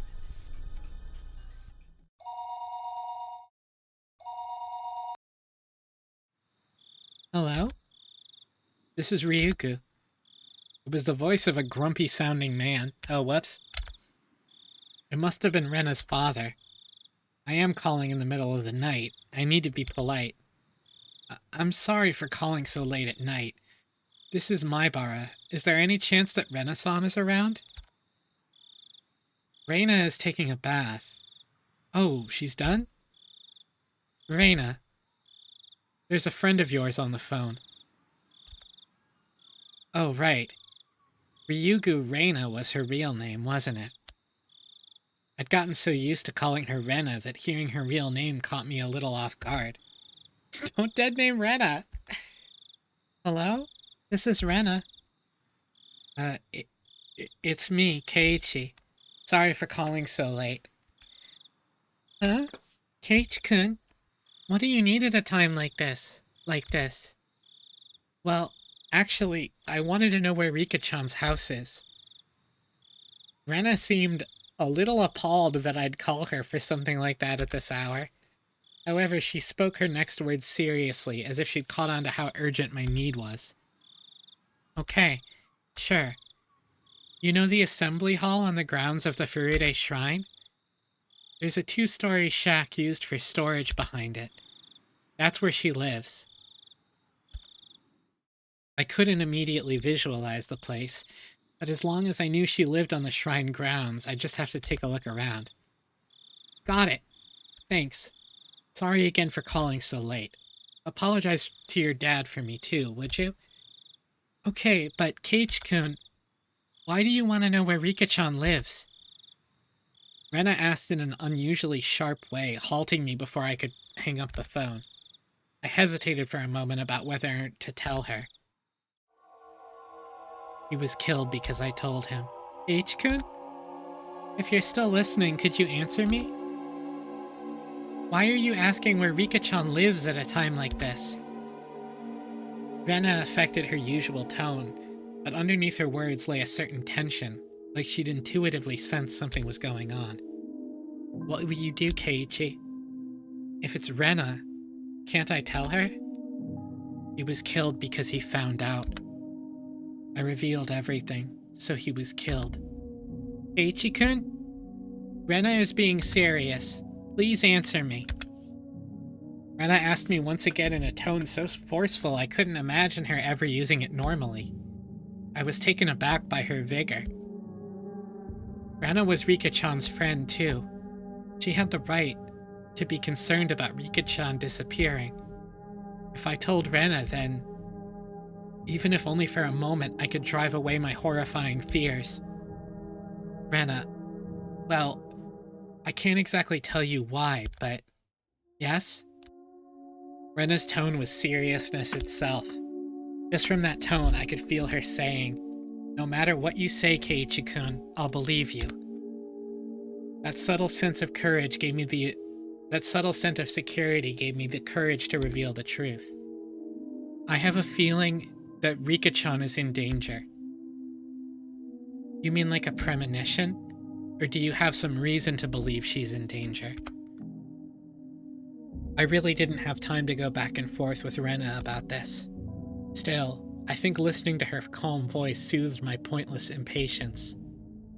I don't have much reason, but yet I still hesitated.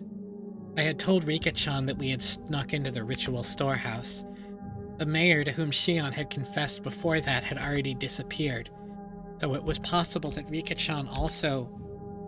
I didn't know how to explain it to Rena. While I was tongue-tied, Rena spoke up. Sorry for asking something so weird. I thought about it, and it isn't like you need to be sure. Rena laughed a little, seeming a bit absent-minded. I wasn't exactly in the mood to laugh, so this time I was dumbfounded. Rena continued in a cheerful yet still purposeful voice. You're worried about a friend. I don't think you need a reason to go check on them.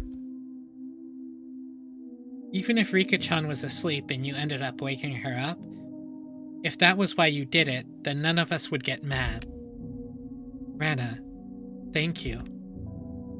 Okay then, Keiichi-kun, just one thing. You called Rika-chan's house, right? Then you just couldn't get through, so that's why you asked me where her house is? Yeah, that's right. I must have called her for over 10 minutes. You could just be sleeping and not have noticed. Rika-chan's house is really small. She would definitely hear the phone ringing even if she was asleep. Sadako-chan is there too, so there's no way neither of them would notice. Huh? Sadako? Do you mean she's living with Rika-chan? Yeah. You didn't know? Well, we can talk about that later.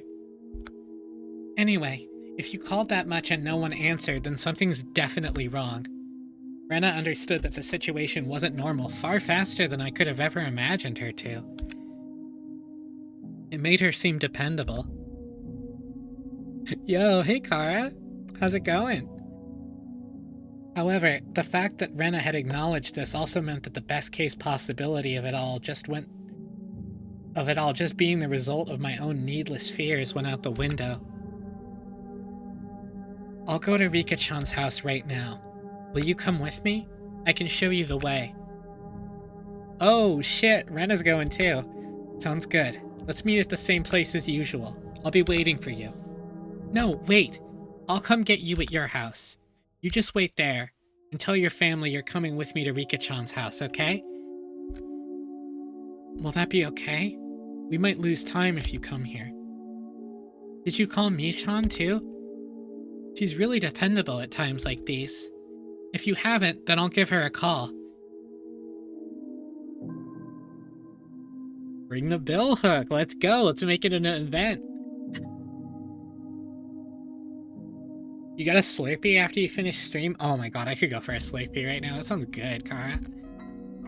My thoughts froze for a moment. Shion had just told me to be careful around Mion during our phone conversation a little while ago.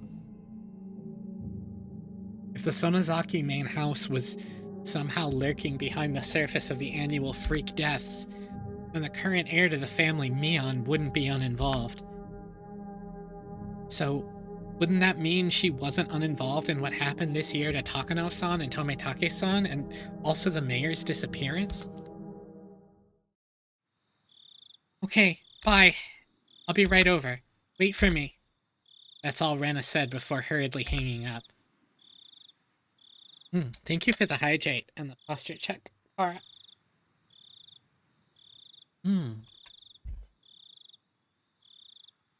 Now wasn't the time to be doubting Mion. I needed to make sure Rika-chan was safe. I got changed and grabbed the key to my bike. I figured things would go more smoothly if we met up in the place we usually do before school. Rena wouldn't need to come all the way to my house. My parents would probably have objected if I told them I was leaving, so I creeped out without a word. The night was unusually warm and disagreeably humid. She said that Rika-chan and Sadako lived together, right? Then it wasn't only Rika-chan. Sadako wasn't there either? Realizing what them living together really meant caused my thoughts to immediately take a turn for the worse. It can't be. Sadako is... She's got nothing to do with any of this. Love when chat government names my bar, Keiichi. Even if there were a reason for Rika-chan to disappear, there shouldn't be one for Sadako. Keiichi-kun! Rena was really fast. She approached me on her bike at an amazing speed. Her breath was ragged, painting a clear picture of just how hurriedly she'd been going. Hey, Rena, let's get going. Keiichi-kun, I thought I told you to wait at your house. Rena's expression was all business. Was she mad? It came out of the blue and I faltered for a moment. Well, I just figured it would be faster to meet up here. Keiichi-kun, don't you get it? Rena shouted, clearly angry. I'd never seen Rena like this before. Do I get it? What's the problem? Rena seemed to notice she was scaring me, took a couple of deep breaths, and then continued it as if admonishing me, but her expression didn't soften at all. Keiichi-kun, the whole village is in an uproar now that the elder disappeared, right? Yeah. Now you're telling me that Rika-chan and Sadako-chan aren't where they're supposed to be, right? Yeah. That about sums it up. Then you need to be more careful. Do you have any idea how dangerous it is to be standing out here alone in the middle of the night? I began to understand where Rena's anger was coming from. I love Ryugu Rena so much. I'm hugging her right now. You told your family you'd be going to Rika-chan's house with me, didn't you? So that in the worst case scenario, if you and I were to disappear, people would know when and where we did. Rena was perfectly level-headed in this emergency situation. Ever since the night of Watanagashi, every night someone had died or disappeared. On the night itself, Takano-san and Tomitake-san met strange ends. On the next night, the elder vanished. Now, on the next night after that, Rika-chan and Sadako were nowhere to be found. I hadn't been thinking of anyone but myself, but it wasn't enough to say that Hinamizawa was a little weird at the moment. It was in fact extremely strange. Rena had even anticipated our own disappearances and had told me to tell my family where I was going. I was embarrassed at my own carelessness, and the need to be embarrassed made me afraid of the night. Sorry, I didn't tell them yet. Okay, then let's go tell them together. With Rena beside me, I wheeled back towards my house. The moon seemed strangely high in the sky, a sky that was uselessly vast and cold, so that no matter what, it would never seem to me like a dream. This cruel fact had already confronted me. On such a crazy night, Rena had been unimaginably dependable. Hinamizawa's metamorphosis, enough to make Rena caution me against carelessness, was to me the most fearsome thing of all. The moon seemed strangely high in the sky. We met up with Mion on the way, and she, of course, was unsure whether to believe me about Rika-chan and Sadako's disappearance. Kei-chan, are you serious? I'm going to get really mad if this is a joke. Mion was clearly displeased. If this were a joke, it wasn't very funny. I understood how indiscreet my words were. Ever since the day before yesterday, somebody had either died or vanished every night. Rika-chan and Sadako disappearing after all that was something you couldn't just say, even in jest. Mi-chan, if it really is a joke, don't get mad. Smile. It would be a joke after all. We need to go make sure whether it's a joke or not. You're right. Sorry for getting upset. However indiscreet a joke it may have been, if we learned that our friends were safe, it would end up as nothing more than a funny story. Having been warned about that by Rena, Mion gave a dry smile, the tension she felt loosening a bit. Rena's the best. I always think I know who my favorite kid is, and then one of them has a great scene, and then I'm like, fuck. She mounted her bicycle as well. Our 3 bicycles' lights flashed down the pitch-black roads. They were some of the only illumination outside. Kei-chan, why did you suddenly decide to call and ask about Rika-chan's house at a time like this? Mion asked me the same thing I had trouble explaining to Rena. Would it be weird to call it a premonition? I couldn't quite tell because it was dark, but I thought I could see Mion smiling very ambiguously. I definitely understood that she wasn't convinced, though, despite the darkness. Well, I had this bad dream while I was snoozing, and I couldn't get it out of my head. So, did Rika-chan get kidnapped in the dream? Well, it was more of a vague feeling, sort of thing.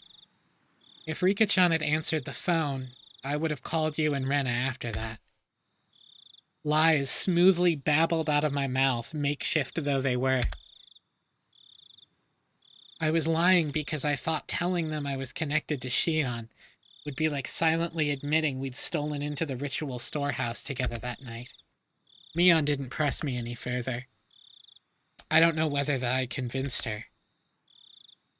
Or maybe she figured that making sure Rika-chan and Sadako were safe would be faster than making an issue out of it.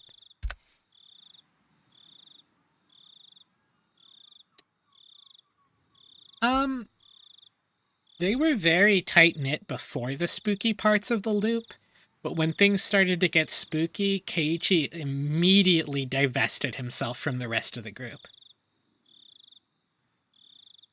I felt relieved and immediately a little guilty. Mion hadn't really been acting any different these last few days, but I'm still trying to distance myself from her for some reason. It was only because of what I heard from Shion and Oishi-san, that she was the successor to some kind of super extravagant gang family. No. Was I just trying to force myself to forget? Don't do that, Maibara Keiichi. Wasn't it Mion who was the first to ask about the night of Watanagashi? In such a harsh tone at that? Have I already forgotten the terror I felt? At that time, Mion looked like someone different from the Mion I knew. When I think about that Mion, then Shion and Oishi-san's description of Mion make a tiny bit more sense. That's it, isn't it? If it wasn't for how she acted that day, then I wouldn't be feeling this way towards her now. Yo, Senshia, thank you for the follow. I appreciate it. What on earth was going on with her back then?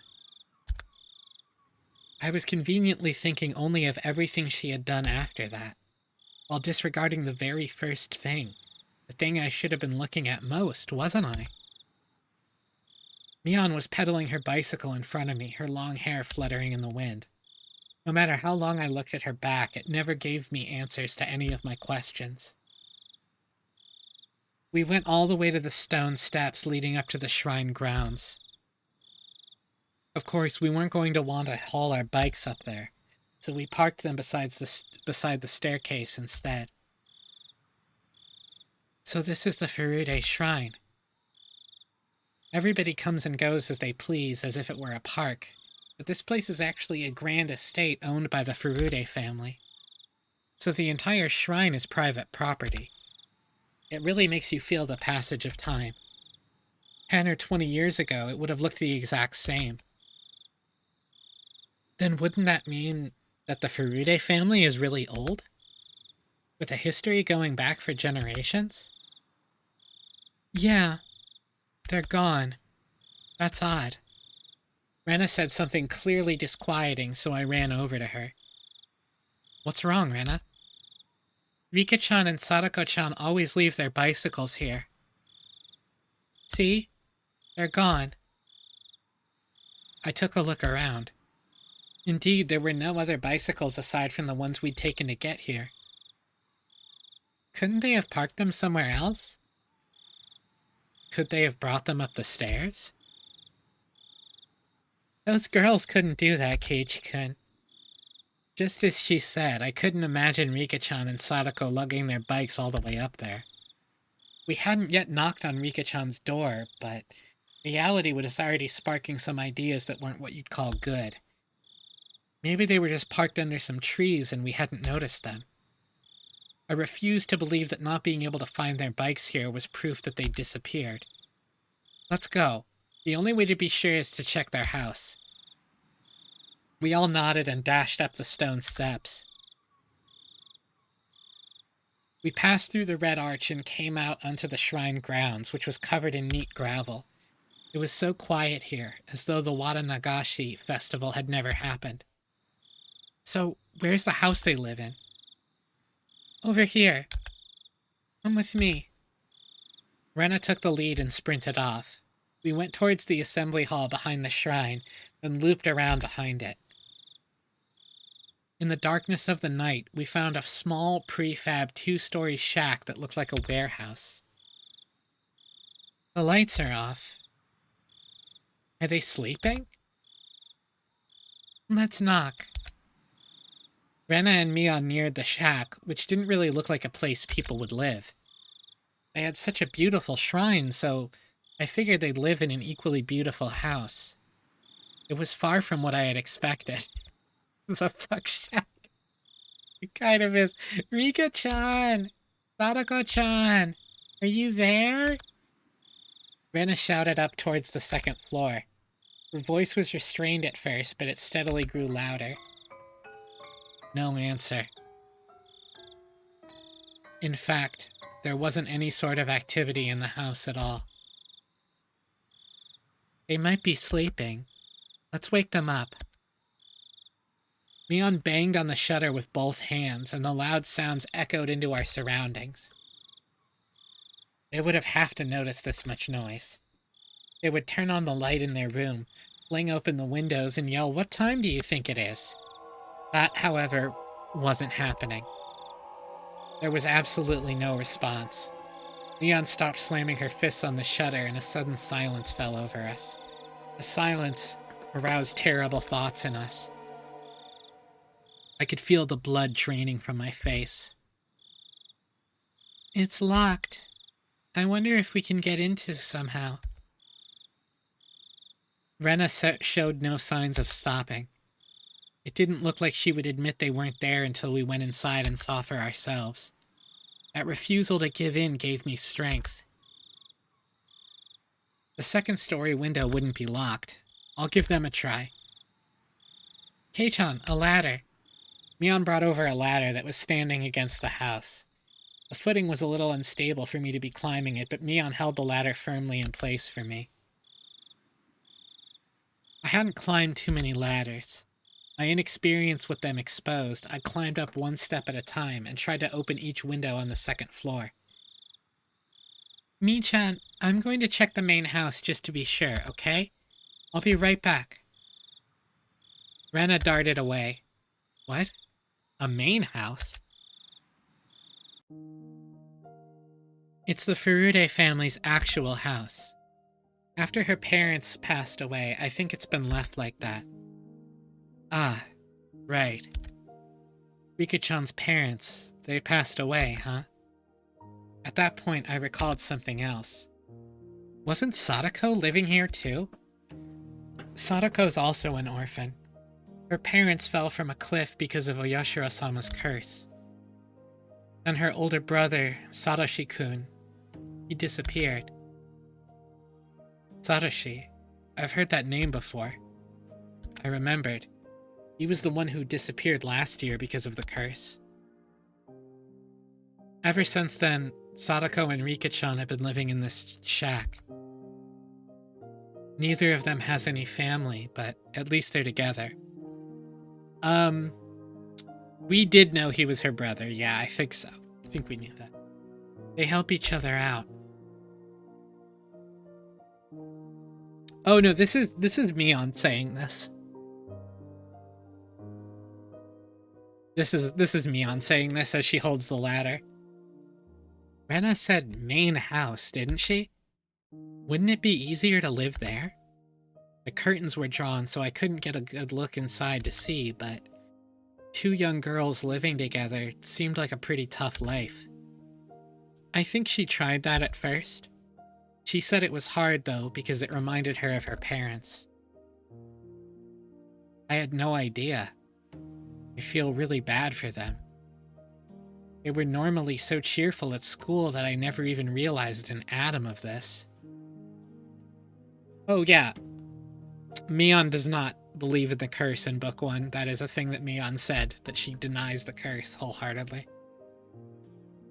Rika-chan and Sadako-chan, they have it hard, huh? Wow, that's the first time Keiichi has ever called her Sadako-chan and not just Sadako.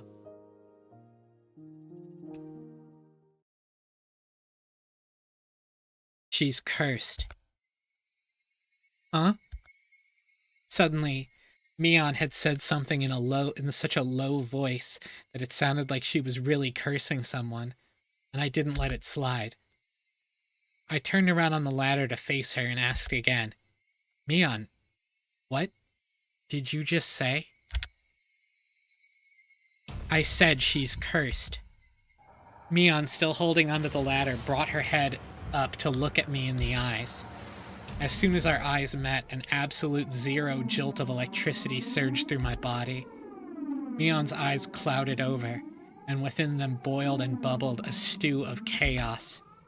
They whirled around and around like a raging sea, and bubbles floated to the surface.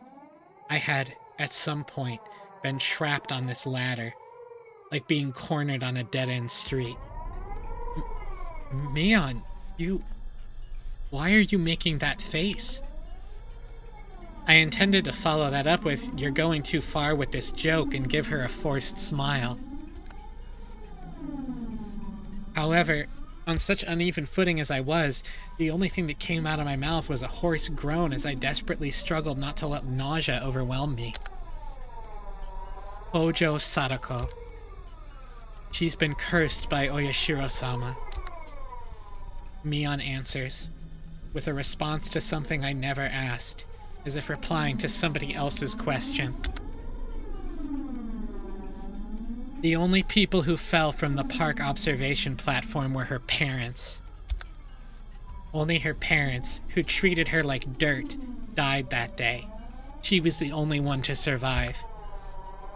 Then she was sent to live with her aunt, who treated her cruelly, and the aunt was killed on the night of Watanagashi by some deviant who beat her to death so violently her brains were everywhere and her head an entirely different shape by the end of it.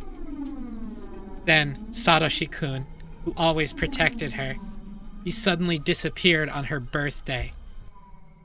Someone made him disappear, even though he wasn't abusing her. The police judged him to have run away from home, but Satoshi-kun wasn't the kind of person who would do that. He was always earnest. He would never ask for anyone else's help. He would always drag himself through everything with hard work alone. He worked so hard he nearly ground his bones into dust, all for his one and only little sister, and yet someone made him disappear. She was the only thing he lived for, and yet someone made him disappear. Poor Satoshi-kun. He was never rewarded, that Satoshi-kun. How ungrateful that child is. She is cursed. All who get near her suffer the same fate. The curse kills them, or the curse makes them disappear. She cannot have any relief. She cannot have any relief. It's probably Sadako's fault that Rika-chan disappeared too. It has to be, it has to be, it has to be, it has to be, it has to be, it has to be, it has to be, it has to be.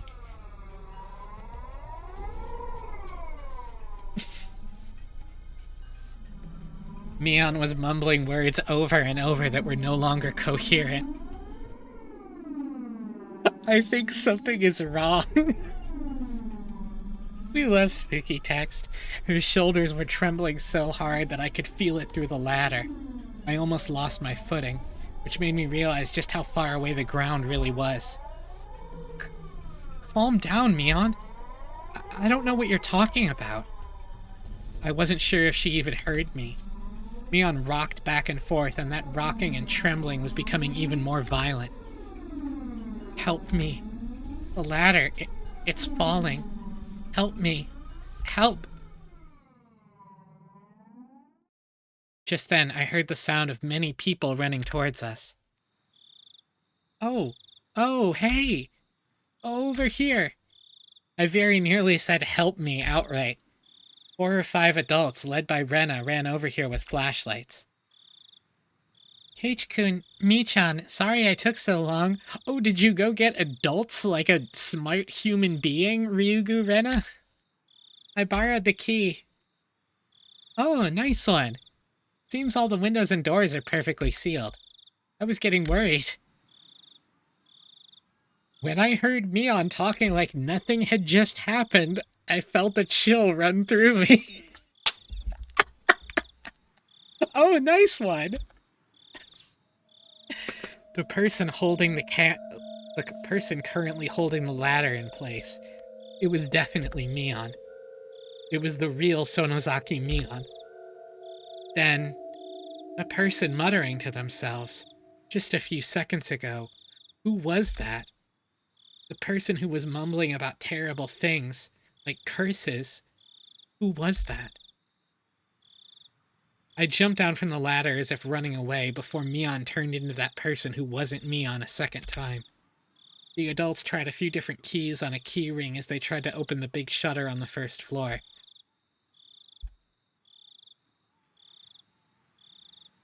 Rika-chan's house used to be a disaster shelter for the town council, so the key to the shutter is still kept in the mayor's house. It's Rika-chan and Sadako's private residence now, though. Well, this is on Rika-chan's property anyway. Nobody complains about it. Mion gave me a smile as she said it. I, however, could only return her gaze with an aghast expression.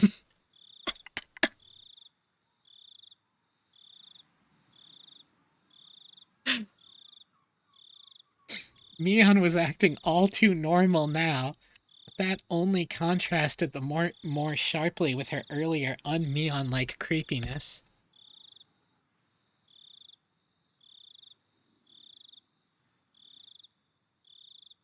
Bang. The shutter opened up for the first time in a very long while. Renan located the light switch and wasted no time going inside. I followed her in. Rika-chan! Sadako-chan! If you're here, say something. We climbed a narrow staircase. It had looked like nothing more than a warehouse, but now that I was inside, I could feel how lived in it was. It was a person's home. Somehow, the scent of the two of them filled the place. This was definitely where Rika-chan and Sadako lived. It's a little weird, but okay. The first floor doubled as the town assembly warehouse, but the second floor was a space entirely for living. Just like a one-room apartment, past the kitchen was a living room taking up about 150 square feet. Dressers, cupboards, and the like were packed into the space, and in the corner there was a huge pile of clothes that appeared to have just been taken in from drying outside. In the center of the living room was a fold-up table, and on it were small containers for things like soy sauce and salad dressing. The sense of a frugal lifestyle drifted from all of it. It was strange that they weren't here in the middle of the night like this. The adults, climbing the stairs one at a time, began to make a fuss and talk amongst themselves. So? Not here? Yeah, they're not here. This is definitely weird. Also, notice how when things are serious, like, Rena's not acting scary or anything. Rena is just acting regular and serious, and none of her vocal tics are here. None of them. The village had been thrown into chaos yesterday because of the mayor's disappearance. Then today, even Rika-chan and Sadako had... She's like Yoda? Truly. Were they out playing somewhere together? That can't be. Their bicycles aren't here, though. Where would they have gone so late at night? Have they just not come back yet? Where did they go? The adults put forth various possibilities, and the house immediately devolved into a state of confusion. Eventually, Mion settled them down. I don't want to believe it, but the mayor, Kimiyoshi, disappeared yesterday. I can't say that this is unrelated. The adults' faces paled at Mion's declaration. Mine and Rena's did as well. Let's see. They could have gone nearby for some tea or something and accidentally fallen asleep.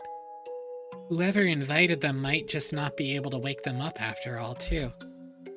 Let's eliminate that possibility first. Makino-san, please go around to the houses near the stream. Hey, Taro-san, go look near Ojago Lake. Okamura-san, Mion promptly gave directions to the villagers. The adults followed them without hesitation, despite her age. We'll remain here and call up anyone we think of on the phone. Okay, everyone, you have your orders. Got it. The adults all roared in reply and pounded back down the stairs below. Wow, Mi-chan. You're not only chairperson of the school, but Hinamizawa too. No time for jokes. Hey, step aside. This old man is using the phone. Mion grinned proudly, took the receiver, and got started. Rena gave Mion a trusting look, considering her dependable for doing all this. My feelings, though, were a little more complicated, since her leadership seemed to be affirming the Sonozaki family successor impression that Shion and Oishi-san had given me. Stop right there, my Barakeiichi. None of that matters right now. The most important thing is to make sure Rika-chan and Sadako are safe. Let's see. Couldn't there be a clue hinting at where they might have gone somewhere in this room? Still, though, I wouldn't know what to look for anyway. If we tore the whole place apart and figured out what was different from before, we might be able to speculate, but there was nothing strange about this room and there were no clues in sight. In the first place, I had never been here before. There was no way for me to know what was different if I didn't know how the room usually looked. Hey, don't give up, my Barakeiichi. Stop thinking and start looking. For something. In search of something, I tried pulling open the dresser drawers and opened the windows. I didn't uncover anything meaningful, though. Rena, also unable to stand around doing nothing, was looking around the room like I was. Rena, I don't think you'll find Rika-chan by opening the refrigerator or the cabinet underneath the sink. Yeah, but wouldn't it be awful if you did? I just thought they might be hiding. How? As we were searching, it got noisy outside. Villagers were quickly assembling here, having heard the commotion. Of course, a lot of them were probably people Mion had called. God, that was fucking morbid, Proxy. Look, the game's morbid. I'll go tell everyone what's going on. The police will be here sooner or later, too. We need to explain the situation to Oishi. Mion began descending the stairs, and we followed her out to the front of the house. There were already around 10 adults there, and all of them looked uneasy.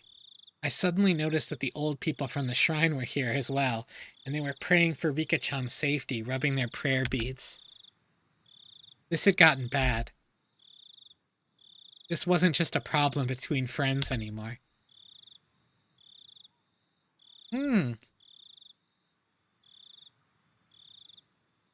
What's going on in chat? Mion-chan, is it true that Rika-chan and Sadako-chan aren't anywhere to be found? The villagers all formed a ring around Mion, swarming her. Mion raised her right hand, as if silently telling them to calm down. First, let's check every house according to the town council's notification division and see if they're visiting anyone. After all, they could be fast asleep at someone's house and totally unaware that we're looking for them. It would definitely be hard for someone to wake up Rika-chan if she had eaten a good full meal and fallen asleep like a kitten afterwards. Oh, how nice it would be if that were the case. I don't want to think about this, but it's also possible that something bad has happened. Neon's face grew remarkably more grim, and a wave of silence washed over the adults. We should divide up the work, too. We'll go around to all the places we went last night while looking for the mayor. We'll go look around the damn construction site as best we can. You guys search around the school. Why would Shion ask Keiichi why he thinks Rika is in danger again? Right. Let's get a move on. And Shion is paranoid as fuck? Come on, let's go. All of you were up all night looking for the mayor. I know you're low on sleep, but please do your best. No, like as in a second time.